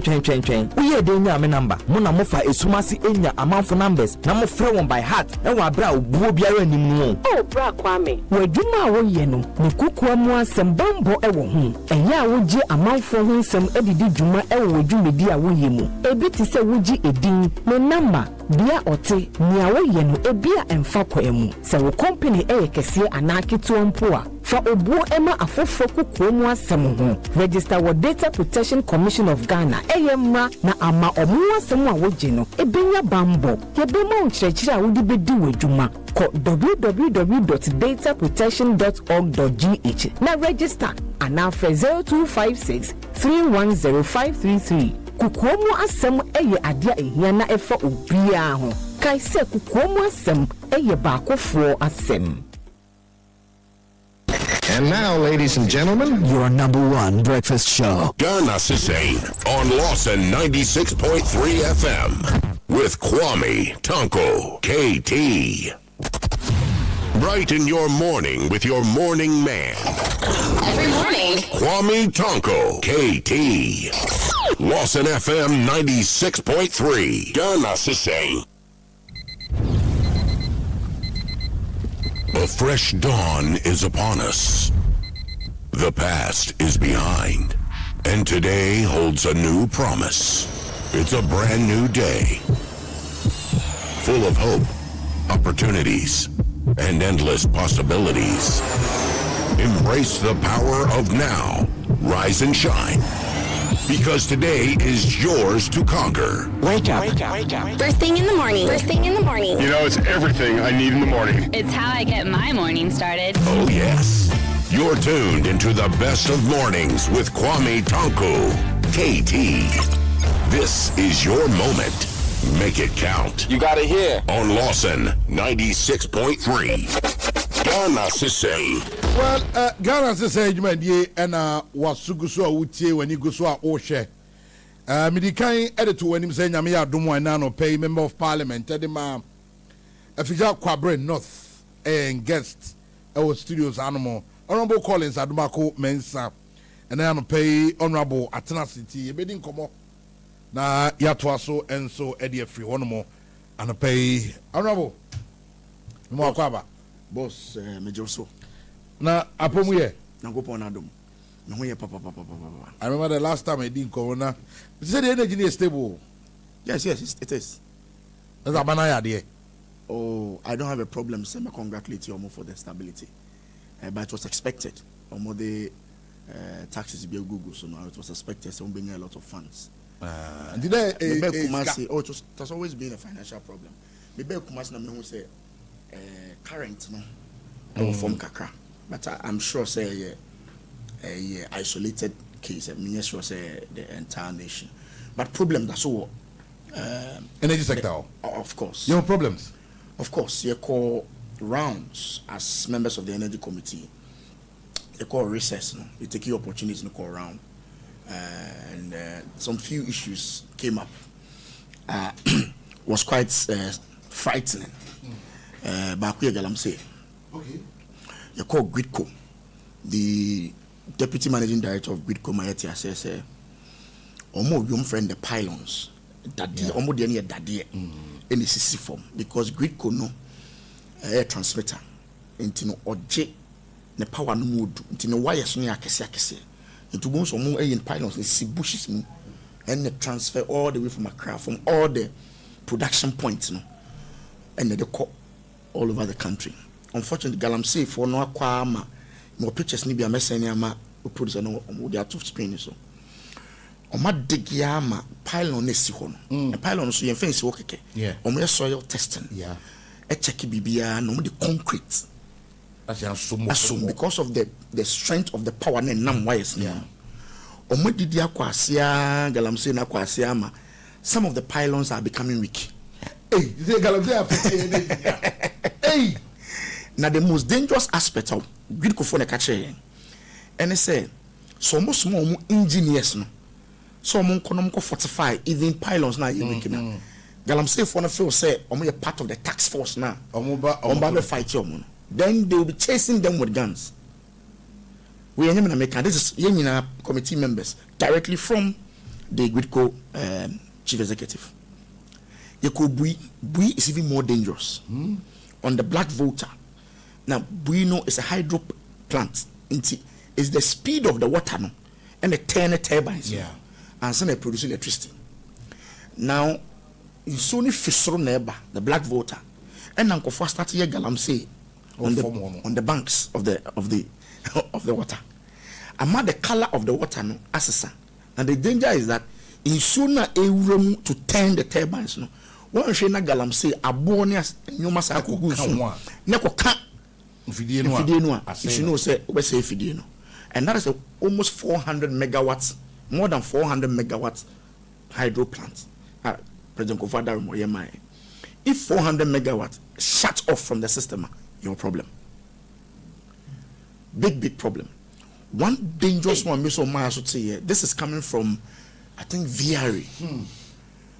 You know, West Africa gas pipeline.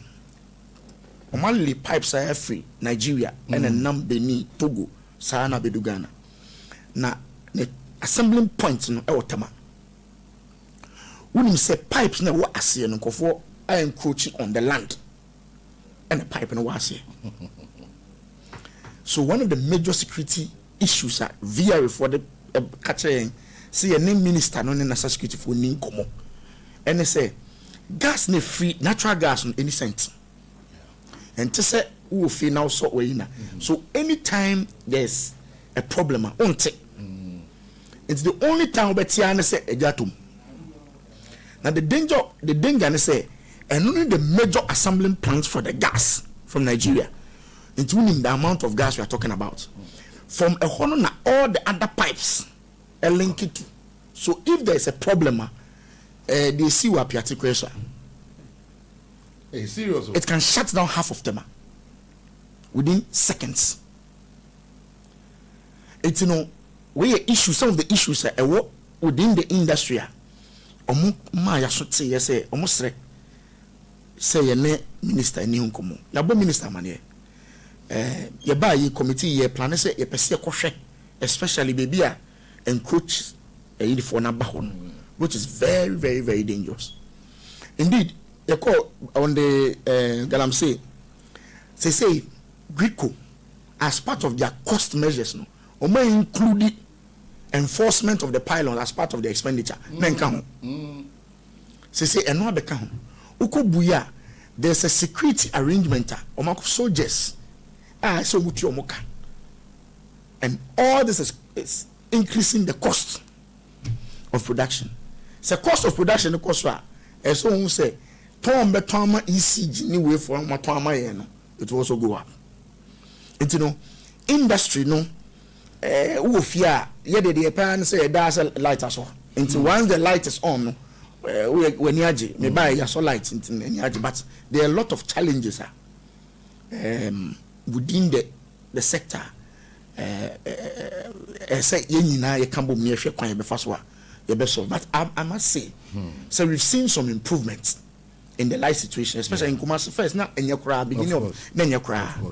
But there's been some improvements. You know, I don't have a problem. So Minister also about to say, we're pushing at least there seems to be some stability. You hope you say that stability will continue. All right.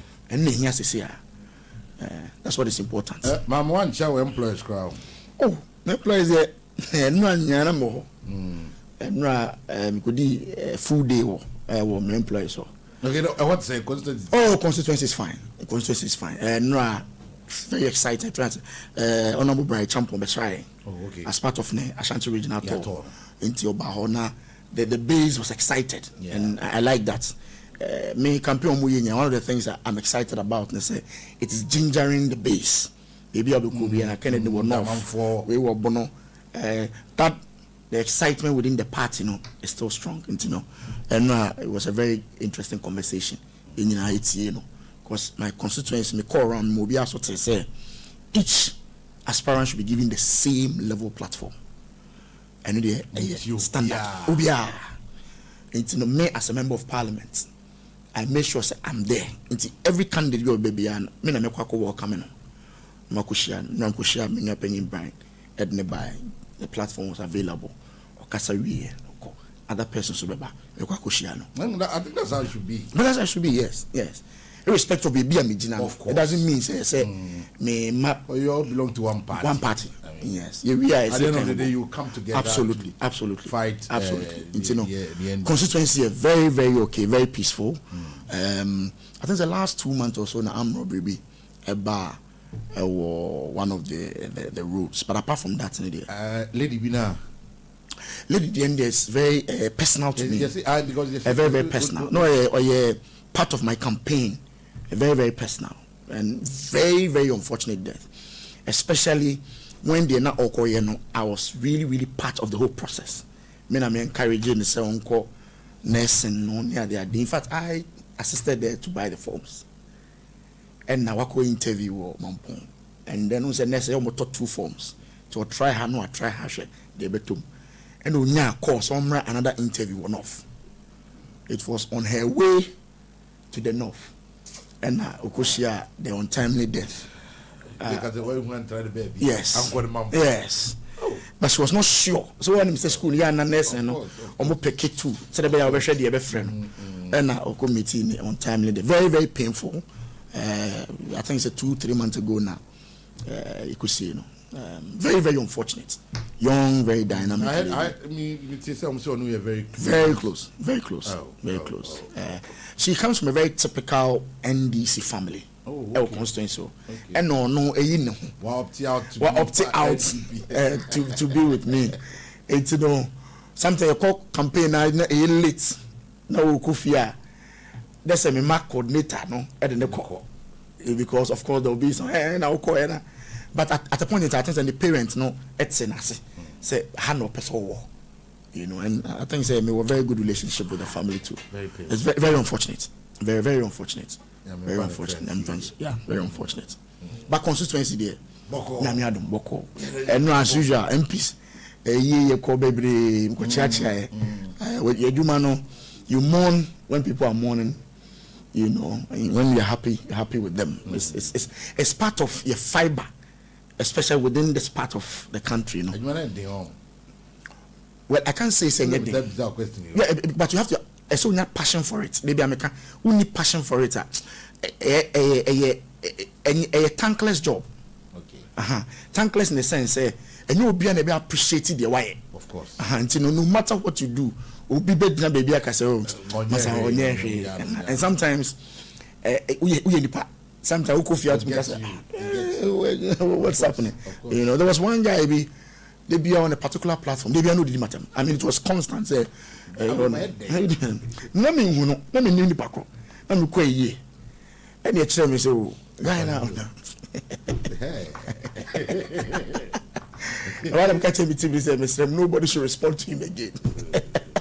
Because you just have to have the heart. Yeah. You know, me so be a friend me 4 a.m. now. 4 a.m. Honorable. My friend, hello. But honorable name say I me check it over far. I'm at say honorable for your friend moi. I am on Tamfa. Let me say that again. O friend me 4 a.m. Me pick your phone na Otimi say I was sleeping. Yeah. And I'm busa say hello. Honorable name say I okay na me check it over far. But say honorable for your friend moi. Monfa. I know the truth. Very good. But that's serious. But you see, last time I catch a delegate, between that call, me pick here, any small kind, any response, no, it's a split second. Your mind must speak to your heart. Yeah. Within that short time, one year, as some that will be the end. And you have to be quick for your heart to speak to your mind. So that you can manage that process. And yes, you are in trouble. You are in trouble. My friend Forest will be fine. Did they tell your friend request will be a fan? You are in trouble. But that's serious. You are in trouble. Samuel Ogu. Yes. Samuel Ogu say obi friend no a friend no nya no friend no pick here. Maza. I don't know talk credit to me. My turn credit me friend so offer. My friend get out. I don't know. Well, no. So you just have to calm down. And you understand it. You just have to calm down. You in the front good to me. You can't do the job. I was not checking. I was saying percent time. So sometimes you just have to manage that process. I guess it. Yeah, that process. Now Parliament, more resuming, I want to say. So far, just about last week, major topical issue by LGBTQ. We'll come to the LGBT. If he other people also suddenly if he other people. But Ansana no. A minority leader and Montaka Mubarak. I think I saw you. Yes. Yes. Nah, minority leader near break. If you won't retract and apologize, posterity, I leave it to posterity. I leave it to them who say, when they also write to them, what's happening? So, Bekaya, before the elections, and some members of parliament call them promoters. This LGBTQ in the Bible. At the time, there was a very serious rallying call to a certain point. Say, anyone who is against this bill, you are for gayism. So what it means is say, who now kasa radio so now are not pa, you are in big trouble. In fact, it will tell me anytime we go parliament, you see Pentecost pastors, almost a gallery, imams, it's a gallery, Methodists, it's a gallery, Roman for no many it's a gallery. Until oh sorry now kasa, Uma otisu almost also for not say, or share asama, Obabeka. Now come was asama, Obabetunua, asoro. In fact, omutimia press conference to the extent say, if Nanado does not sign, he's doomed. In fact, I can tell you, say, baby, you do your result in your part of it was Nanado's inability to assent to this bill. It's true. But you see, who are Bemwa is different. The kind of meetings you attend, the pressure ebano on this bill, no, you have no idea. A World Bank meeting, the finance minister, the first question Busa, no, there's someone they bill biba, criminalize gayism near the idea. But do you know, say, as part of the tenant of the World Bank lending, and this universal liberties, this fantastic. They'll keep pushing you to a certain tight corner. Now show finances. Now should be a word. And you are getting pressures from all over the place. Now do Eba sign no be the court. Yeah. And now say once it's in court, Me to me science here. Otherwise, I'll be in breach of the court proceedings. And in the Musa, hey, Nanado, Pege. Then the campaign here say, vote for me, John Dramani Mahama. Me buy ya, na me sign. It's a simple cry. Some George. It shouldn't be a problem. Oh, and he told me, and I said, "Let's John Dramani Mahama." I think a week or 2 weeks after he was sworn in, and a Catholic bishop's focus around. And on the board, I said, "Boss, only can send be na I feel the Yamiadum. Now see my umra. Now, so because the life of the old parliament has ended, the bill has ended with it. Mr. Mahama, now it has changed from me buy ya me sign to because the life now ended no and into no crime. Mr. Mahama, His Excellency said Onyaya government will sponsor the bill. This was in January. You government sponsorship of the bill, no? Then back, members of parliament be as I call back, and no trigger. So we see the life of the bill has ended there, and you pursue a starting process to get the bill back to parliament. Yes, sir. I feel the majority leader say once the bill has already been passed, there's no need say yes, I started the process. Pass. Once it has been passed, parliament. Administratively, but I trigger the process. It is no president in sign.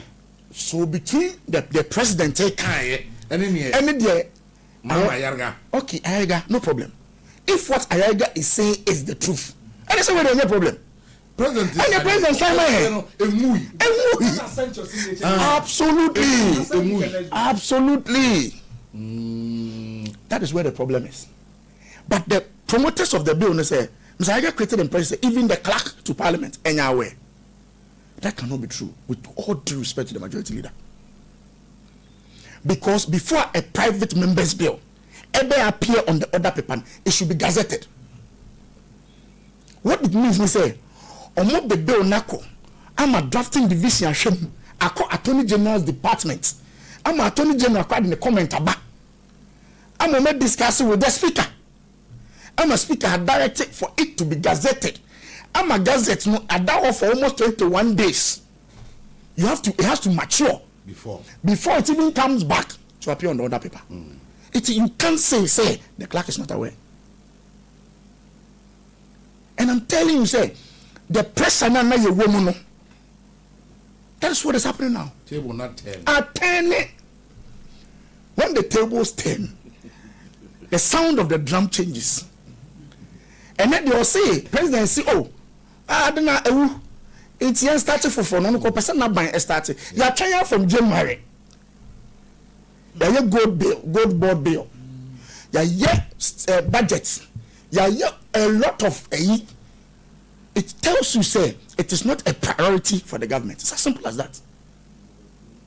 If it's not a priority there, no problem. Yeah, private members no. You perceive and you go through all the process about other papers to Tuesday, Wednesday by an free so. And what a number minority leader because about other paper no so and you ever started the first reading of the bill. Okay.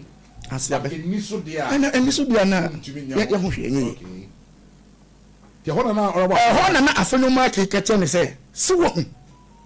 a few months ago, of course, many said them conclave na me pouch say I deal with you to bossy and infantine adi. That be at that time politically it suited you. And I'll play to the gallery. What is funny enough from January to date? Until say we LGBT. Thank you. Is say I suffer for no LGBT no among you.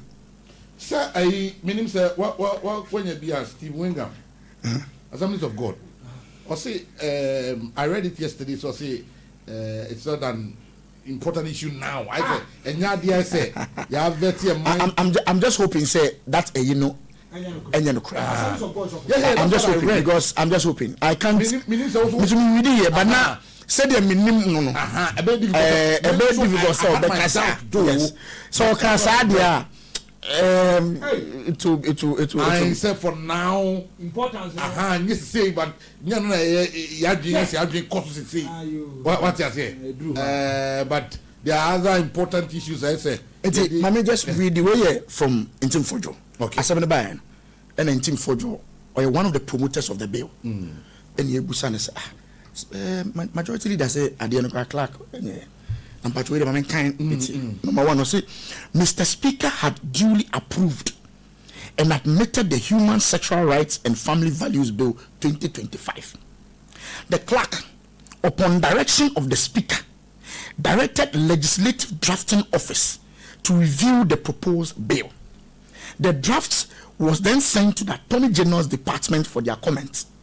Attorney General's comments were then duly factored into the proposed bill. Speaker then referred the draft bill to the Committee on Private Members Bill for consideration and recommendation. See, our committee on private members bill, chaired by Mr. Anyafo, the first deputy speaker, who's NDC.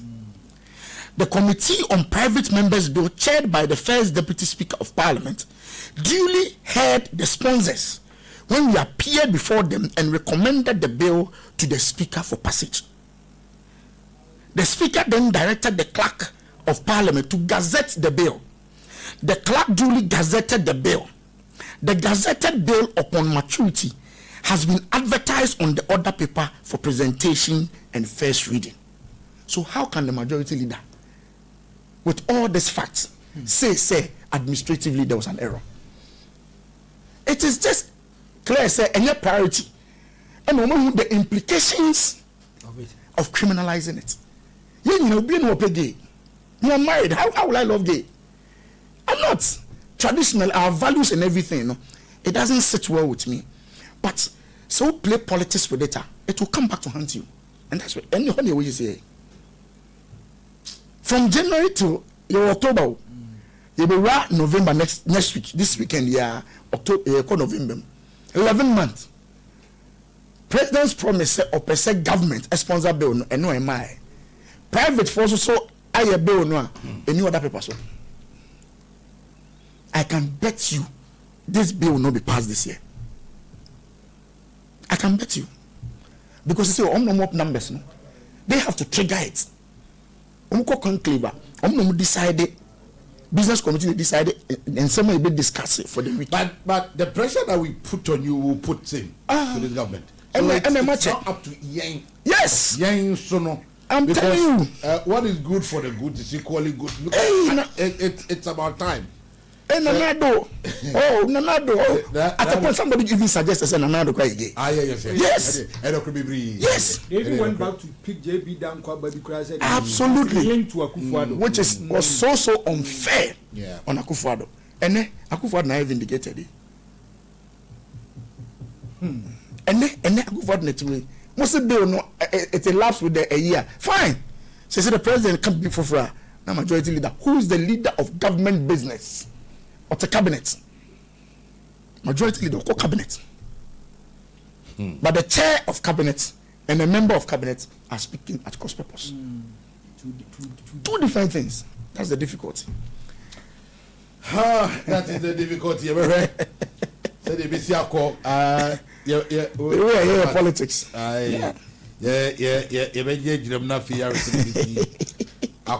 Party internal elections because so far after who said President Akufo-Addo share the candidate no me who a certain calmness with the communication because Edu baby na my a little bit worried nakasano even not from the main candidates but the supporters of the candidates no na anosh ebi anosh you know. And Mr. Brian Kasembi also punches there to come. But don't punch to an extent it will be difficult for you to reconcile. Last Wakasa was so Wadistiano. Mr. Dr. Bamu. That was a punch. But it was a very everybody can live with it. And yeah puncher. Everybody can live with it. Then we cut to the person's character. the persona, the dignity, the BB now o say no. You talk about we are. How do you change that? You know, and you know, first of all, no, me who say penny are beginning to step in, and me who say calmness kakra eba. Heat need a baby. We are there because we are going for an election, very important election. There will be some heat. A bit heaty kakra. But advantage by what I said, me say the base is gingered. You work in Japan. He's been in the north for the past 1 week or so. Maybe we could be a party for be up. Edin Komo, there will be some discussion or division better. Me say Dr. Maumba Omian Nambono areas. Akwa hafo, and now I'm on hafo, we bono or nama hafo. That's the beauty of it.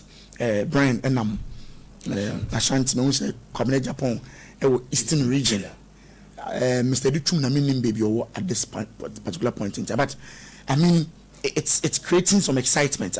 Based, you know, maybe all I can say is say, come back here, me say ya to the end, so that at the end of the day, you know, you need to make kind of as quickly as possible for the main tax ahead. MPs don't know much stand. Almost every MP has somebody he supports. Of course. Yes, it just happens say majority one particular person, but almost every MP. It's quite clear in say we so the support, and they are open about the support. Yes, it's strange. Obia on the support just that one particular person happens to have. So why are you supporting Baumia? First of all, they say why am I supporting Baumia? I am for Baumia. I've always been for Baumia. That I know. Yes, I've always been for Baumia, and I believe say Tanko, consistency is important. Consistency is important. So we have very little time. You know, can say the January near 2026. After 2 years for an election, you have to decide as a party whether 2 years is enough to hold a new person, market that person for an important election in 2028. You have to take a decision. In my humble view, all five formidable, beautiful people who share more, fantastic human being, personal relationship. But he knows you support Baumia. Oh, yesterday he was in my constituency. But on himself support. Yesterday he was in my constituency. No, Casano say, oh, Collins and no Baumia. 2 days ago, no, an hour ago, no Baumia. Say I'm about That is the beauty of it. I feel say the time, no, I think say it's quite too short for a very new candidate to emerge and to be marketed. Number two, in marketing, Baumia has toured this country like 6 times. Every constituency. In fact, we call every constituency like more than 4 times. I doubt if there's any constituency in Ghana, the billboard and the picture. The face is familiar with the electorate. You know, me as a person, one of the key reasons why I think he should be given another chance, said the Yema at this, is that his face is already there. He's already been marketed. He's known, as a person. That's one thing that I think say delegate in share. Yes, I'm for the children twice. So, utie omo support na. If you say okay, say Yema others in your mom, others no performance was up there, but on the performance. We can look at the figures. President Kufuor saying first one.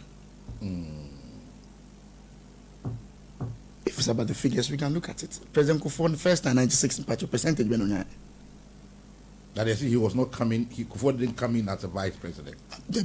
We can have that next argument. And at that time, Kufuor too, the MPP was in power. We can have. Maybe we'll go to that level of argument. Advantages and disadvantages. The first question we say is about the results. Yeah. And the chair said the result in there. Kufuor performed.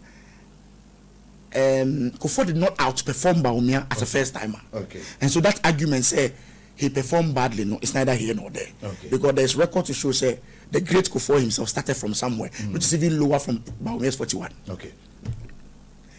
So Oye vice president, and as a near Wabem, Akufo-Addo were in power. And he lost. 2008. In 2008, he lost. And yes, we first. And yes, we first. Oye, your power will lose. Yes. And Akufo-Addo at that time, his popularity and his maturity in politics, you can't compare to Bawumia.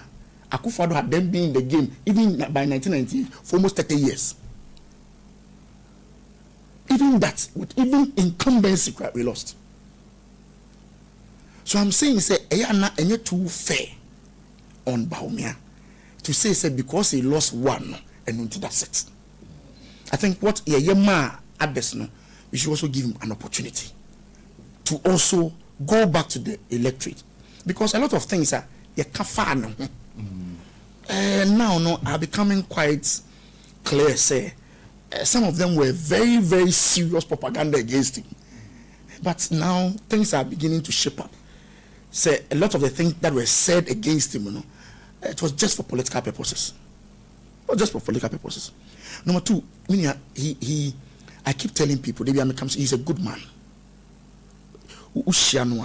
He has an excellent interpersonal relationship. One-on-one. He's a fantastic human. He's a good man.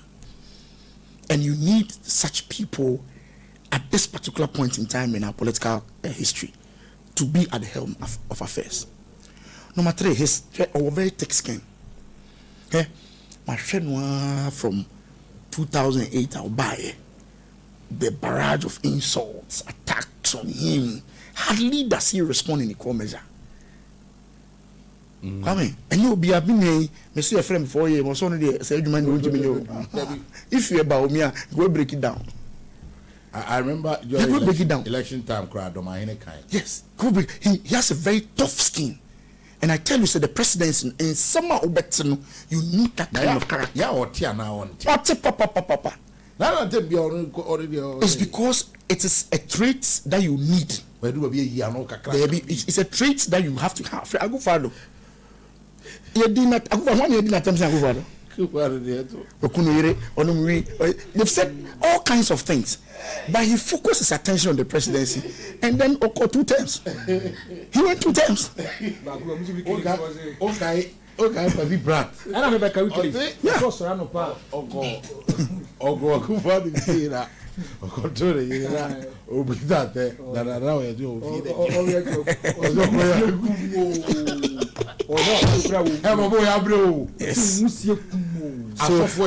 this man can never be president.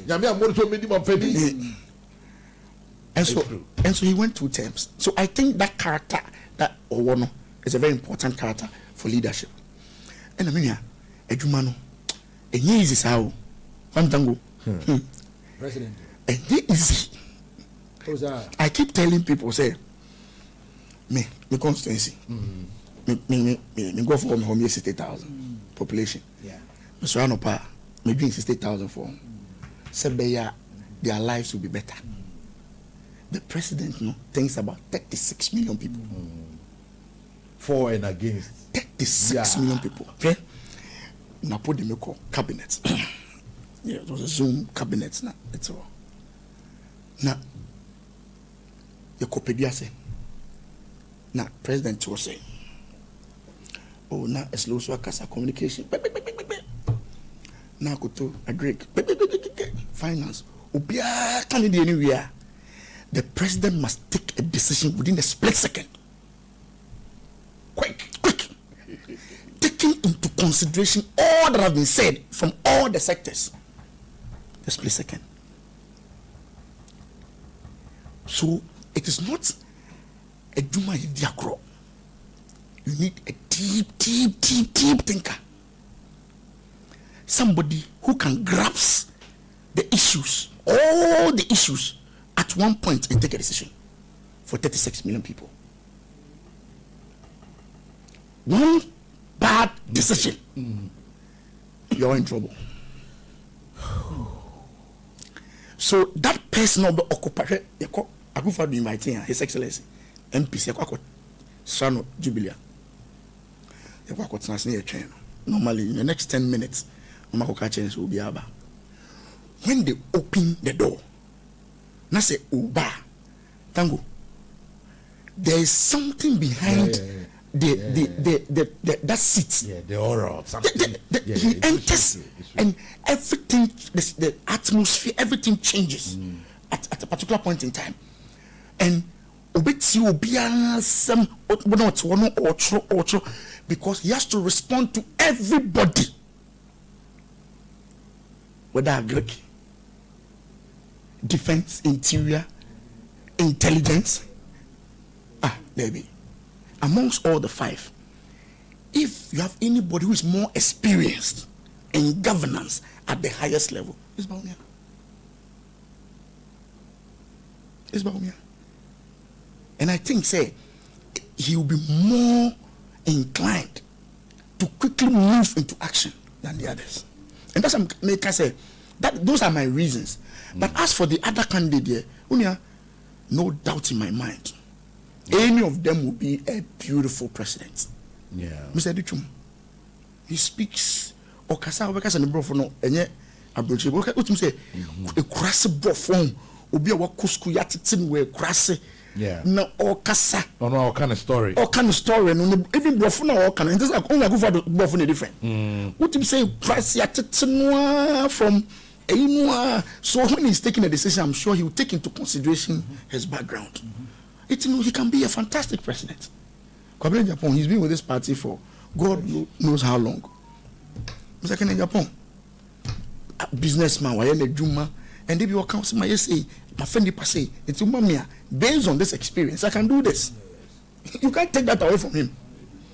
To take Brian, he speaks nicely. Your business is my say. So give me the opportunity. Let me bring my private sector, into. So any of them can be. So you think you can come out peacefully? I am the say tone number form, and I believe say once the tone number form, we can easily come together. But the message is say you respect ourselves, especially the supporters. Who did Kennedy Japan? You are not winning vote for Bawumia or Brian by insulting Ken. Who did Brian Atema? You are not winning vote for Brian by insulting Bawumia or who did Bawumia when you are breaking. No. Maybe some can Bawumia. Yeah. Maybe I'm not sure. Say she can win him before me because you're marketing your candidate. I don't even need to insult him. Yeah. To market my candidate. The type of communication people. I don't need to. And a message that for say, young Kosa Kwana. Young Kosa Kwana. Okay, you move on. That's all. In any case, presidency here, contest. It is not our contest. It is their contest. Yes. It's no. It doesn't make sense. In my view, it doesn't make that sense. And to message a staff for say, Obia man Nikasa and want said the bear you are. You bet me okay, that's what is important. Nice one. Right. And then every but all in all, so your mama, I mean 10 months, 11 months. How far? I me constituency no be say 10 months. I'm so 10 months a many problem. On share me a deba within 10 months abba. Tanko so Kumasi. Yeah. So aku for the so anya monumental signature. Oh, kade why Kumasi? Una obusa message o mama 10 months. And me constituency na minim. Ene Kumasi. And me busa me constituency 10 months here. In C school now Yako commission within this 10 months. Yeah. So I'm trying to understand. Stabilization of the CD. Oh, betting tax a year free hall. So $100 CD ratio. Okay. Exchange rate yeah, no problem. But also betting tax. Levy. Yeah. Pacho levy. Unim ahia at the bar bang the whole of 2024. The whole year, levy the whole year. It's rating less than 2 billion. Practically, what it means, they say, ukoye momoa tax a utriama aban sika o different hono. You can in buma 2 billion. Yeah, 2 billion. I check it. 2 billion. One Ghana cedis near the toll. Petrol so. Unima here eba ban. Atuna kache nyame. Or the BBF fiscal impact analysis report the my. and no ma aban no kwema by 5.2 billion Ghana cedi between e-levy anyway and the na agis ke fi Ghana for so one cedi of so we e-levy and when you agis Robin Peter to people the question Kwame Tanko me na buy what now so we e-levy no problem e-levy na aban agim na sika san na edebre aban 2 billion yes and na we free ho and na wo say yes sir wo say we ya within after 1 month 2 months and no buy no so or the be by friend fuel 11 yes sir 1 Ghana cedi per liter but what do I hear e ba aban ho 5.2 billion between 1 liter no any e-levy then can we can e-levy to between Akufo-Addo and Mr. Mahama on the basis of taxes ya boss why not just every with disposable income more between the two presidents do us say about it yo ye dia say na ba nya wi de me kasa me buy me say light no esi so me guy me buy me say light esi so eti me bonaba so dollar say about 10 cedis about 10 and the call it's a call ya call 13 and the Bank of Ghana for now sabe catch say almost release another 1 point something billion into the system release in the scan it's about back to 11 12 11 10 yes no problem mama 2 months e be say call no must release and they artificial now who say artificial oh pure cosmetics but now who and them na you the announcement from the Bank of Ghana and they say they are pumping $1.2 billion into the system. What does that mean? It means dollars in the system. So there's more in the system. So when there's less and you are chasing, the price go up. When there's more, prices come down. It's not say dollars are pump here. So be it. Now that dollar no unye be out pump into the system no. Adanu now do. Say gold board, gold no price of gold say. And I'm so 5,000 per ounce. Now that gold price on the international market better for me say. Obende. Yeah. Obende. Oh okay. I can't say so many. I can't say that. On security. This is the worst 10 months we've had. Ghana for no more refugees who could go on. As well, they themselves no report to my. There's this Ghana 2025. There are Ghanaians now in Cote d'Ivoire as refugees. As refugees. For the last 8 years, did you see a refugee who saw be a Ghana? Togo, I know if you say because of interquent yes. See what? Second, I'm some kind of bad 1 week. Okay, thank you. You're about to ban. One tango, as I'm in some of time. Also, if the president, the then president was serious, oh, you had less than 2 weeks. Right, our friend Randy Sukavi. Oh, okay, yeah. Is it 11 months they agree? Guys, go from. Thank you. It's your woman. That's it. Your woman. Evan's Honorable. You ever asked you to pay? Mr. My employers. My employers, if you just quite enough. That's right. Was the baby, me quite chain and me call bank meeting last week. Okay. Na me friend cross say omo di medin bo ho a no mature MP efija kwabre north no say yes me employees na yedwuma na ma me na obu me be no me guiding principle also no me dem kokomotin afem for 4 years me dem kokomotin o say brand who of papa me to ma wate na mom me dem kokomotin afem. I'm telling you, say that changed my whole political direction. Really? Yes. Because anything you say, baby, I'm going to be at the may be okay. I'm going to go come with me. Next 4 years, me call no assess me obejina there. Yes. So the power belongs to the people. Thank you. But that's it. That's it. So. Yeah, the Nkomono SC Honorable Collins Saduma Kumensa, Member of Parliament, Edema Afija Kwabre North, former Deputy Energy Minister, and Artiseminino Edi Nkomo Ene Anopeino. Well, Osahine a Kasama for the Ma Abattoir Clinic, Yenin Nkomo Kakra, and so Ewaha.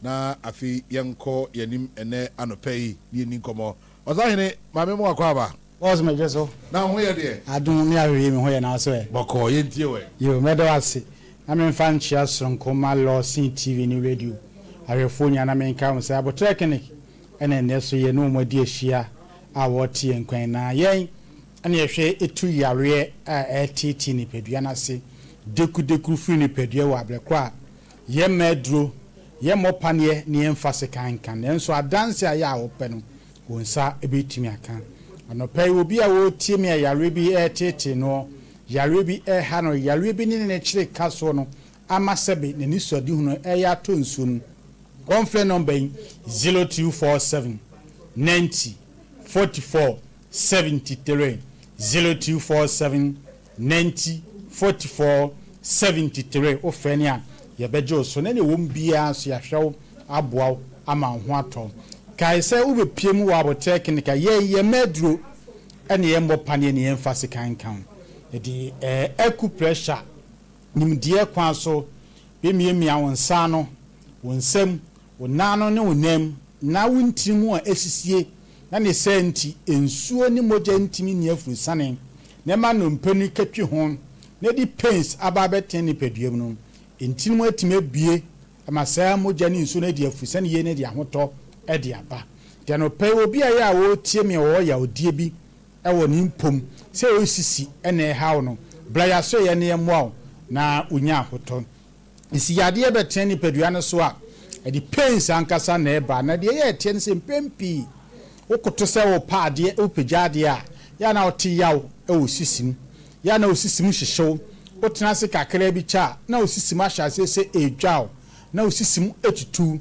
ubepiem wa Abattoir Clinic saa ya rewe no e koko e wo ya se yetenete a ya ye nche ho eno ntin koda e bi kura se wokoto afaade na abo hu asia wonse ondompin ba bi akasade kekrawo itesu sen fonso bi abani peduan ma me papa wuti me anopei sisiade nko ane hawa etete ode a ma onan ye ntie a Kumase Santase Fanchebra Opoku Transport Estate ho ane yewo ye ni na ma mpontin ni fie no na hwe animu ye djuma fi juoda kopememenda no pa no sia ekopememre no onum de opa yale sada sidie bata ho eni ntua na momra ya sewe na adanse amanfo odi no wono so entimi ni bi ave tie na hye no nso e posisi ade abetene pedua no so e bla wa ye adwuma bla wo jojo ho no afe ne na pains ne kura eye kese ugina o kakra bi a na wuhunu amane na osisim tutu basa na wonan kokoma hyase se ewo so a enya asem ketwa ebe wie chensebe na woto asentini kura etwetwon mepacho anope wu tie me no onya yare e fen sciatica anase woto asentini ta atwetwon enansa so ma wo ho asebe bo se na wonan nanso ano ayetitiri etombe bia ya na efemfemu ya wudi tia foma asede empanie bi ewo n'animu a mepacho bla Abattoir Clinic ne yen ma wonya hoto ne no manyina so enkoyi mfama ya no ataso ta hyehyew ataso mu dwawo to asede edi moko ankasa egu ataso no mu ana wo be ba Abattoir Clinic ne aboa wo saa kwan no so na adanse amanfo edi no wonso watimi edibi afei otisi ade enti atena wo nipadua no so ache wanum nura hodo a ema wo ho a ase wo nan ba akokora adodo osi ewu wo de bo adem kura wonte uti ade esese nka wote ya wo so sanse wo nan no wote nka se ewu ni ntino saa ya odi na ba no kura wonte hwe ni nyina wo be ba Abattoir Clinic ne ya boa no ya hwe yi saa wo ha no etimi afu so ade ba akwa ye nhye no so se sisi ade eteni padua no so chepia etimi kura si wo dwonso ho kwan tima unya dwonso mu hawo ya enya asem ketwa do pe obi a wo timi ani mfie ni ko ani mu kakra bi na ya rewe bi akofa dwonso mu sakasakaye dwonso mu hawo aba beteni padua no so no won rewe ekira kwa wo Kumase Santase Fanchebra Opoku Transport Estate hwa na ewo ye ne na mamponti ni fie no na hwe anim abotre kenek ye adwuma fi joda ekopem memenda no pa no nsia kopem anumre nunum wopese won ye kasa ye number ne ye 0247 90 44 73 0247 90 44 73 o freni a ye bejo so ne de ombia so ye ne wache esichire yade na how enam so ma nante kakra bia ya wo teble wo nante na asa wo nane kura kabom ya na woni su eye ochin woni su eye otum wo hwade a wo huni ye wo bepie mu abotre keneka beboa masa wo ha nyina so atimi afi ho tie ma men so se do yade stroke ama sebe wo fa bi adodo wuntime nkenkyene ho sebe ama wo kasa esisi so ede awefi aba beteni padua no so ade kura wo nsebo nkum kura na wo pae se ewe ana sebe wadwene kura be yem kura adwene wano ana wo fa ba bi achi a mesemeka stroke yare no ba abotre clinic wo ho nimdia be miamia wo nam ne wo nano wo nsem ene wo nsa no na untini mu asisie na mogya ne ntimi ne afurusane ye nti didodo ya ba beteni padua no so no ya hwew aboa ma sa ho nyina afi ho ne de adansidi aba nipa bi na wo ba no wontimi nante ye kurakura mu wo ma yede wo moto kam wo ma ebo mabomo eni nipa bi ma no okura poma ne wo lata nyina nyankopon adon onya abotre nya emu didi no sa no ma nyina wato atwe na wo di ahusie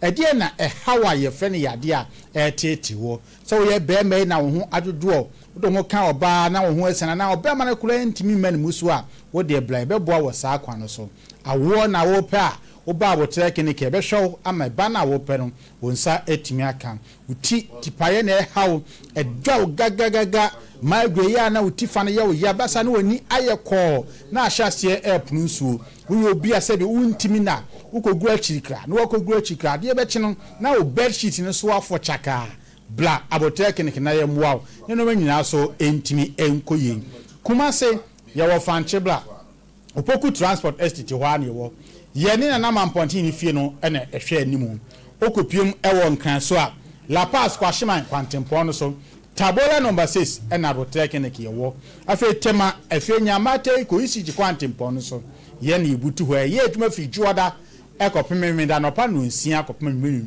mi no num ewo nkrobata ni nyina ene nkasa wa hman 0244 770 486 0244 770 486 Anna said 0247 90 44 73 0247 90 44 73 make us a Dr. Patrick Amano Ofe na natinase tinye ha obia ye friend ya de be piem Kumase Santase Fanchebla ne show na unya yale sa adansidie so ewumu boss. Okay, asahini nyaminsha. Mr. Nyaminsha so. Ewo pa o boy, ye dey see ewo ha. Ye kodi nkomo wa Abotre Clinic ma minfa birthday intwato na min sorry happy birthday to Mami Esi, a teacher at Adukrum Ahafuano Southeast Edujama District. Happy birthday to you. Well, a happy birthday also going out to lawyer Victor Owusu Asante Esquire. Lawyer, happy birthday, Nyami Unshao. Happy birthday to Blessing Kwanzaa of Kumasi Wesley Girls High School, Santasi new site from Atabunsu. And I say Yevamao and then Anope and wish you the very, very best. Happy birthday to Akosia Ajewa, or known as Ernestina Nyankopon Unshao.